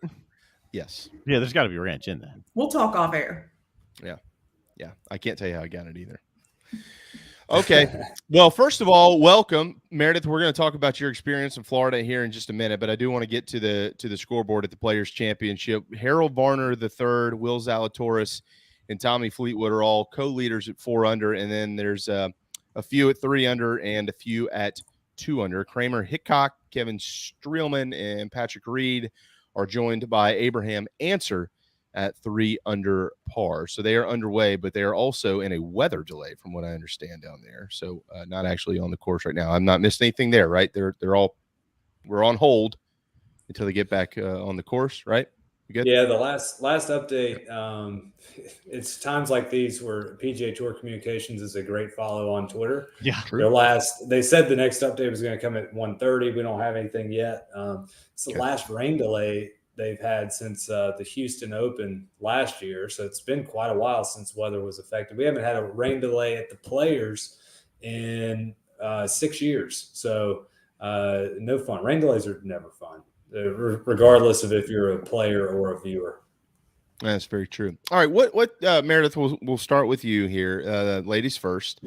Well, in that case, we'll start with Scott. No, I'm kidding. Meredith, we'll start with you. Obviously this is one of the great tournaments in golf that's on the schedule every single year, playing down there at TPC Sawgrass in Ponte Vedra Beach. So what's important in this tournament? And what do we What should we be most paying attention? We know it's down the line. Clearly, the Masters, and we'll kick it all off is from a major standpoint. But what is most important about this tournament for the players? Well, from the players, I mean, the 4 majors are sacred in the game, but the players championship is probably number 5 in terms of having the players' full attention, just like a major does. When you have $20 million purse on the line, it feels like major championship preparations. You got 48 of the top 50 players in the world. This is the best field in golf. So whoever can go low and just hit their foot on the gas on Thursday, to me, is going to be, in contention on Sunday, because I just, when they're talking about the weather coming in and you've already got a rain delay today, with softer conditions, I just don't think you can have an okay first round and be in it. You're going to get left behind. These guys are too good. We saw at Kapalua, you get these guys on a soft golf course, they're going to shoot lights out. So it's really important today to get as many birdies as you can. I think the big hitters have the advantage. I know Scott will give you all the stats, but looking at strokes gained, putting, and things of that nature, who's putting well, who's going to make the most birdies when it's this soft? Yeah, Scotty, take us around the course. Describe TPC Sawgrass. So what are the most challenging holes? What are the least challenging holes? Give us the rundown. Well, I mean, we know of the iconic 3-hole stretch to finish, 16, 17, 18. If you've played any Pete Dye course, we see it at the Ocean Course. We see it at Harbor Town. There are a ton of iconic and difficult Pete Dye golf courses all around the country. But that's what stands out at the Players' Championship, 16, 17, 18. And they fit a very specific Pete Dye mold, where we have a difficult par 5, risk reward par 5, followed by a difficult par 3 where there is going to be a lot of trouble that you can get into, and then a difficult par 4 to end your day. If we compare it to the Ocean Course, another Pete Dye course, same thing. 16 difficult par 5, risk reward there. 17 difficult par 3 with water everywhere and very daunting. And then 18, very difficult par 4. We see that at TPC Sawgrass. Now, I think on the 16th hole, if players hit a good drive, they're able to challenge eagle. Maybe birdies are going to be a little more prevalent. 17 is one of the most difficult par 3s in golf, just because of the stadium and the arena. It's only it can play anywhere from about 120 yards to 100 and maybe 45. And based on this weekend's forecast, the first 3 days are going to have a south wind. So that makes 17 downwind. So players are going to be hitting wedges into the green. Turn around on Sunday when we're supposed to have cold weather, totally flip the wind. It's going to be a north wind, which then players are going to be hitting directly into what they're calling for 20 to 30 mile an hour winds. So on an island green that could be playing on Sunday with that back right hole location, about 145 yards, that's going to be very, very difficult. And what's difficult about playing into the wind is that your misses are heightened. If you're going to hit a fade or a draw into the wind, the ball tends to curve more than it does if you're downwind. So we could see a lot of carnage on 17 on Sunday. We see it all throughout the week during this event. And then 18 is one of the most visually intimidating tee shots in the world, with water all down the left side. It just looks like a little ribbon of fairway that you are able to hit the ball in out there. We saw Justin Thomas last year hit that slinging hook 3-wood that just about roped itself into the water but stayed dry. Very iconic 3 holes, and that's what comes to mind for most people with the Players' Championship. I think that's what makes it a great golf course and a great event, because much like the Masters and Augusta National, all of these holes are familiar to us, and we can play replays of great shots hit year after year in the same spots. So that is what makes a really good championship. I think I said it last week, and it wasn't my quote. I wish it was, because I think it's great. But the Players' Championship is the most diplomatic championship on the PGA Tour. And if you go through the list of players, that speaks to that. You can have short hitters went on this golf course. Fred Funk won a Players Championship, one of the shortest drivers in the history of the PGA Tour. We've seen some of the longer players do well here. Rory McIlroy won in 2019, and he's one of the best drivers that we've ever seen in the game. So it can be a crapshoot on who can win. What it dials down to for me is strokes gained approach. You have to be a great ball striker. The last 6 winners here have all led the field in strokes gained approach for the week. And so I think especially this week where the weather is unpredictable, we're going to have soft conditions. We're going to have windy conditions. We're going to have rainy and soft conditions, windy conditions, and cold conditions. So you're going to get a mixed bag of all sorts of stuff. So I think the person who's able to keep the ball in play and keep the ball around the hole is going to do well this week. Would the European players benefit because of the changing conditions? I mean, not just wind and what you might see out there, but the constantly and ever evolving conditions that they'll see this weekend? I mean, you would think so, but how many of these guys actually spend all of their time in Europe anymore? You know, we don't have many guys that are just over there in Scotland playing most of their golf. Most of these guys play all around the world. You would think that if you go back to your roots, or for these Europeans that play in these type of conditions, that it'd be an advantage for them. But it's we shall see. This is one of the weeks where what side of the draw you're on is going to make a huge difference. Agreed. Yeah, Meredith, Scotty mentioned the 17th. And to be clear, you said Sunday 20 to 30 mile an hour winds. Did I hear that right? Okay. And freezing cold. And freezing cold. High of like in the low 50s, yeah. Ooh. So how do you play 17 and 20? It's back right. The pin is back right, correct? Oh, yeah. That's the typical Sunday pin. How do you play that? Honestly, the thing about 17 is, on the surface, it's not that difficult of a hole. You've got a wedge in your hand. You're a professional golfer, but you add in the conditions, you add in the pressure, you add in the fans are back. I mean, there's just the juices are going to be flowing. And then you've got 20 mile an hour winds on top of that and like you said, any mishit gets magnified when you have a wedge in your hand and into the wind. So it's going to create all the drama that I know the tournament is going to eat up. The coverage is going to be nauseating talking about 17 and the conditions and, what the players are facing with the pressure of that island green. But the elements add even more drama. Real quick on the scoreboard, Indiana has defeated Michigan. Michigan just 3 games over 500. Maybe on the outside looking in to this year's NCAA tournament, Duke has taken a 3-point lead on Syracuse, and Butler has a 4-point lead on Providence. SEC. Here, Indiana probably in. Yep. Xavier probably out with that. You could see that movement with that win. Okay, there you go. Xavier probably out finally after losing 30 of 31 games to finish the year. A&M 59-47 lead with 7:32 to go in the second half over Florida. On Twitter at Mayor Taylor, on Twitter at Scott Glaze, 148 here on a Thursday afternoon as we kind of diagnose the Players Championship, kind of like the unofficial start of the golf season, if you will. I mean, the fringe golf fans probably start watching this weekend, and then that'll carry on through. Who are the favorites this week? Meredith, we'll start with you. Well, I mean, number 1 player in the world is up there for a reason. So John Rahm's always in that conversation.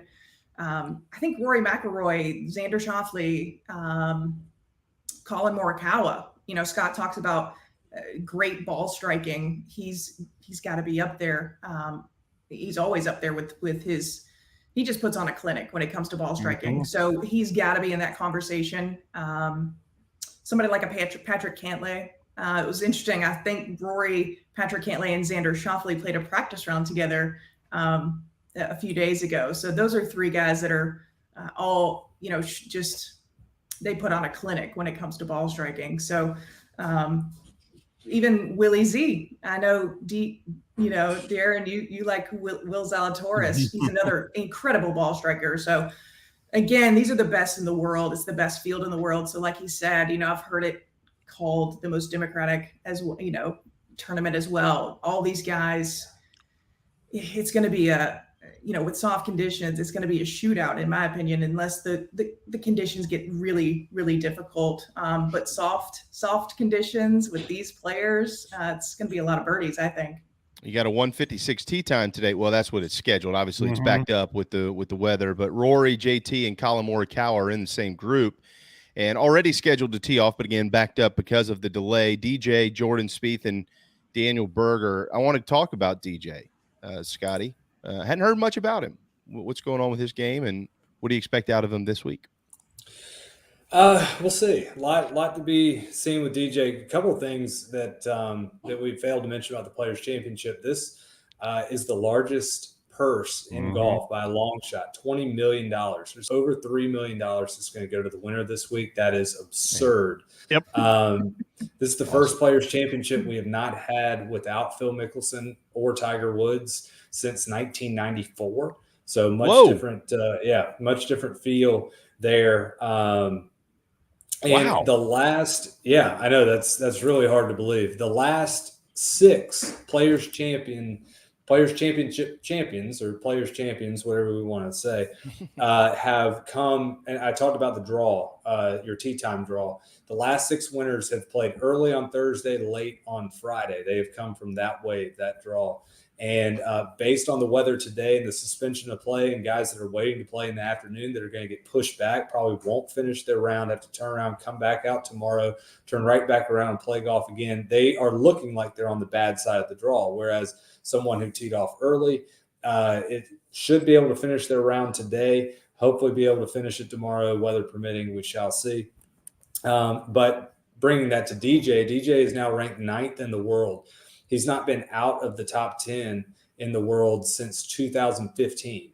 There are a lot of really good storylines in golf right now with a lot of different players. Scotty Scheffler obviously has taken golf by storm the last few weeks. He has vaulted himself into the top 5 with 2 wins in the last 3 weeks. Obviously, Victor Hovland, he had a chance to win last week. Colin Morikawa, he was right there in the mix at Riviera, coming off of everything great that he's done the last couple years. John Rahm, as Meredith said, he's just a buzzsaw. I mean, I don't think there's a golf course that we're ever going to look and say, I don't know if John Rahm can win here. I think he can pretty much win everywhere. And so DJ has not really been anyone that we've been talking about. He's really been under the radar. I don't know if that is mainly with some of the Saudi league. Maybe he was entertaining the idea of going there. But we have not seen DJ play particularly well at a Players Championship. To my knowledge, he's never really been in the mix. And with a lot of these hot young players that are coming up through the ranks and playing really good golf right now, if DJ doesn't have a good week, he could fall out of the top 10, like I said, for the first time in 7 years. But he's still a sleeping giant. He might not have a good week this week. Maybe he doesn't play well at the match play, but still going into a major championship or any type of big week, he's somebody that you always have to circle. And I think that's what's great about the game right now, is that someone who has been a perennial number 1 over the course of the last 5-7 years is really not being talked about this week. And sometimes that's when those guys are most dangerous. Oh, well played there, Scott Glaze. He is a well-known name, though. It's DJ. But Meredith, who is not a well-known name that could emerge this week and kind of put himself on the scene of golf here in 2022? I mean, this is the stage that you step up on for them to start talking about. Matter of fact, in addition to that, who can? I don't know. I might be dead wrong on this. Are there players out there who can qualify this week for the Masters that have not? Do we know? Scotty, I'm not sure. I believe so. Yeah, there's still guys in this field that might be first-time Players Champions. Not everyone in the field is guaranteed to play in the Masters. The Masters field ranges anywhere from about 80 to 90, 95 guys, and a good mix of those are past champions or amateurs. So there's still a lot of guys that could punch a ticket. Okay. Meredith, a name to keep an eye on, maybe a little bit off the radar. Oh, boy. No, I wasn't expecting that one. I mean, honestly, this is the 48 of the top 50 in the world. So it's not like they're off the radar. Mhm. This is the best field in golf. So, goodness. It's not going to be Adam Schenk. He's already 7 over through 12. His name is Shank, and he's playing golf. Bless him. I know he hurts himself. It's like He having does. 3 6s in your phone number. It's not good. No, I'd have to go look at the who's 35 to 50 and pick a name. I really don't know. Yeah, no, it's okay. Scotty's I probably got it pulled up. You got one, Scott? Well, what Fitzpatrick I is think, one to kind of. I think Scott Meredith. We're aware of him and how well he's been playing, but I don't think the casual Sure. fan kind of knows the name really of Fitzpatrick yet. But he's right around the mix. Matt Fitzpatrick's played really good golf for a long time. He's from a distance, he is Jordan Spieth's doppelganger. They Yes. dress up in all the Under Armour clothes, pretty unassuming. Great golfer, former U.S. Amateur champion. Actually won the U.S. Am at the Country Club, where the U.S. Open is going to be this year. So I'm sure his name will pop up as we head into the summer. My player to watch, because I think there are going to be a lot of eyeballs on this tournament just due to it being the quote-unquote fifth major, the huge purse, the familiarity with this event, is Sahith Theegala, who finished third at the Phoenix Open a few weeks ago. Okay. That was on the Sunday of the Super Bowl. So I think unless you're really dialed into golf, you were not really paying attention to that. But he played great, had a great chance to win, was playing on after qualifying, after having a sponsor's exemption into Torrey Pines. He was a former 3-time All-American at Pepperdine, I believe, reached #1 amateur in the world status. He's a really good player and has proven quickly with a couple of his early events on the PGA Tour that it's a stage that does not intimidate him. And I think he's somebody, he's got a lot of game. And if he continues his good play that he has shown great form as of late, this is a stage where he can vault himself into a little more notoriety. All day live streams today through Sunday on ESPN Plus. If you want to watch it, 12 to 6 on the Golf Channel today, and tomorrow 1 to 6 on NBC Saturday and Sunday. Scotty, who's your pick to win it?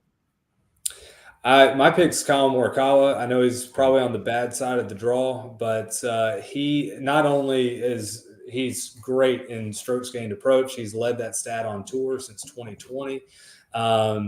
He is leading the tour right now in bogey avoidance. He makes the least number of bogeys on the PGA Tour. And I think with bad weather, they're going to be bogeys, but if you can avoid them, that is going to be crucial. And quick little stat. So my pick is Colin. And the stat to watch is that we've had no back-to-back winners ever in the history of the Players' Championship. Yep. And it has been 17 years since we had a defending champion even finish in the top 10 when Adam Scott, after he won in 2004, he finished in the top 10 in 2005. But no defending champion has even finished in the top 10 in nearly 20 years. So interesting to watch with JT this week. Meredith? I'm going to go Rory McIlroy this week. He's got the long game to be in the hunt. And Scott knows he's been working with putting coach Brad Faxon, who is probably one of the best putters ever. He's got the same kind of approach to putting I do, which is just look and shoot. Don't get technical. I think he's really helping Rory just loosen up and just be athletic again with his putting and get back to being in his kind of form. So that's what I would say. I would go with Rory this week. He's won here before. He has won here before, and he's going to try to do it again, and hopefully he can get on the course today, guys. And if he does, it will be with JT, the defending champ, and Colin Morikawa. So that's the group to watch, clearly. Scotty's pick, your pick, and the defending champ all playing together. I have Fitzpatrick, by the way, and as my long shot, and I have Koepka, who's not one of the favorites, but he's not a terrible. Yeah, I don't blame you because he says he only gears up for the majors, but $20 million purse will that'll gear you up in a hurry, won't it? And his stats are good too. It's true. Shay, should this be a fifth major? Could it be? I mean, what is that even possible? I don't think it will ever be. I think it is the way the PGA Tour has started to market the Players Championship is that it is its own unique thing. It's not a part of the major championships. It is not a regular tour event. Obviously, they're playing for a purse of $20 million. So, I mean, last place is going to get $43,000. You go finish dead last, you're going to get $43,000 this week. That's not bad. Happy Gilmore. But I think the tour has found that angle, and I think that's great. This is an event just unique to itself, and it's going to have a major feel, but it, to me, is never going to be in that major rotation. Oh, there you go. We are not getting out of here today without Meredith Taylor quickly telling us about her experience playing golf in Florida last week. Meredith, we kind of mentioned it on the show, but I'll give you the final couple of minutes to explain who you played with, where you played, and how you played.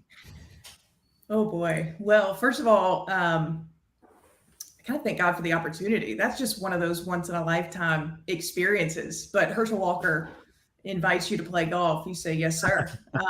Where are we playing? How does he play? Is he any good? Well, he used to play golf regularly, but now he's kind of on the campaign trail, so he doesn't play golf anymore. But I got to drive him around and had great conversations the whole day, obviously. Oh, yeah, about what? What'd y'all talk about? Well, we're both faith-based individuals, so obviously that was the majority of the conversation was just how good God is in our lives and like where we are right now. But obviously throwing in some college football because he's a dog. I'm a Gamecock, We had some fun with that. And I noticed you had to give the little spurs up thing and all your pictures with Herschel. I had to, right? We were needling each other a little bit, which is all fun. He's a great human being, and that invitation, I was joking with my family. I had to keep that kind of top secret for a few weeks. And I just wanted to shout from the rooftops when I was getting ready to go play him. But I joked with my family, showing them that invitation with all these Hall of Famers and former president hosting it. And I'm like, I'm well aware that one of these special guests is not like the others. I get it. But no, it was awesome. So many stories that I'll have to share with you guys. It would take up way too much time, but once in a lifetime experience. You got to, I know President Trump was there, and you got to meet him, and you got to meet, or Herschel well. Hayden Hurst was there. He was on the ticket. Doug Flutie. Doug Flutie. Did you talk to him about Flutie Flakes? I love Doug Flutie. Like, we became fast friends. It was amazing. Does he actually eat Flutie Flakes? What do you think? Yeah. Yes. I think he does. Yeah, of course. And Tom Glavine. You got to hang with Tom Glavine. And he can play. I know he can play. Yeah. The funny joke was, I think, and somebody told me this afterwards, was I had the lowest handicap of whoever was there that day. And usually the president will play with that person. But Herschel was like, no, I invited her. Yeah. So she's playing on my team. And so, of course, the president was like, Glavine, you're playing with me. And so it was so funny. Herschel and the president they both want to win. And I bet. So that was pretty fun too. I bet that was so cool. Did you ask Tom Glavine about the Chicks Dig the Long Ball commercial? That's my favorite commercial ever. Oh no, I didn't. Call him and get him on the record about what he thinks about that. Share it next Thursday. Scott, who'd you play golf with last week? None of those people.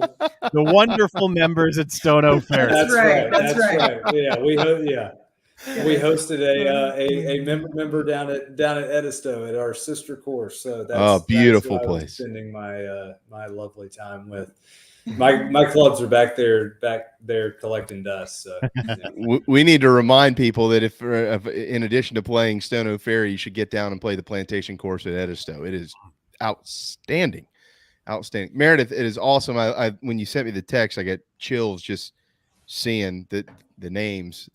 Glavine. Oh man, Man, What a day. Tom It's Glad. wild. That's so, well, congratulations to you. I'm sure it was amazing. Thank both of you real quick from the players. The practice facilities opening at 2:15 and at 2:30, there will be a decision made on resumption time. So it looks like they are scheduled to resume today. They just have not pinned down exactly when that will be.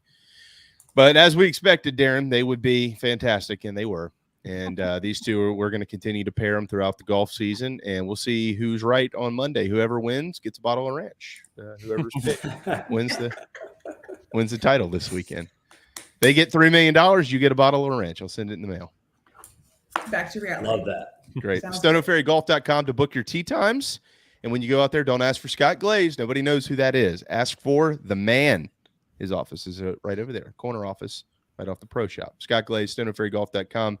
Meredith Taylor, probably the best golfer I've actually ever talked to in my life. Sorry, Scott, former star at South Carolina, and big things to come, folks. So we're certainly looking forward to that.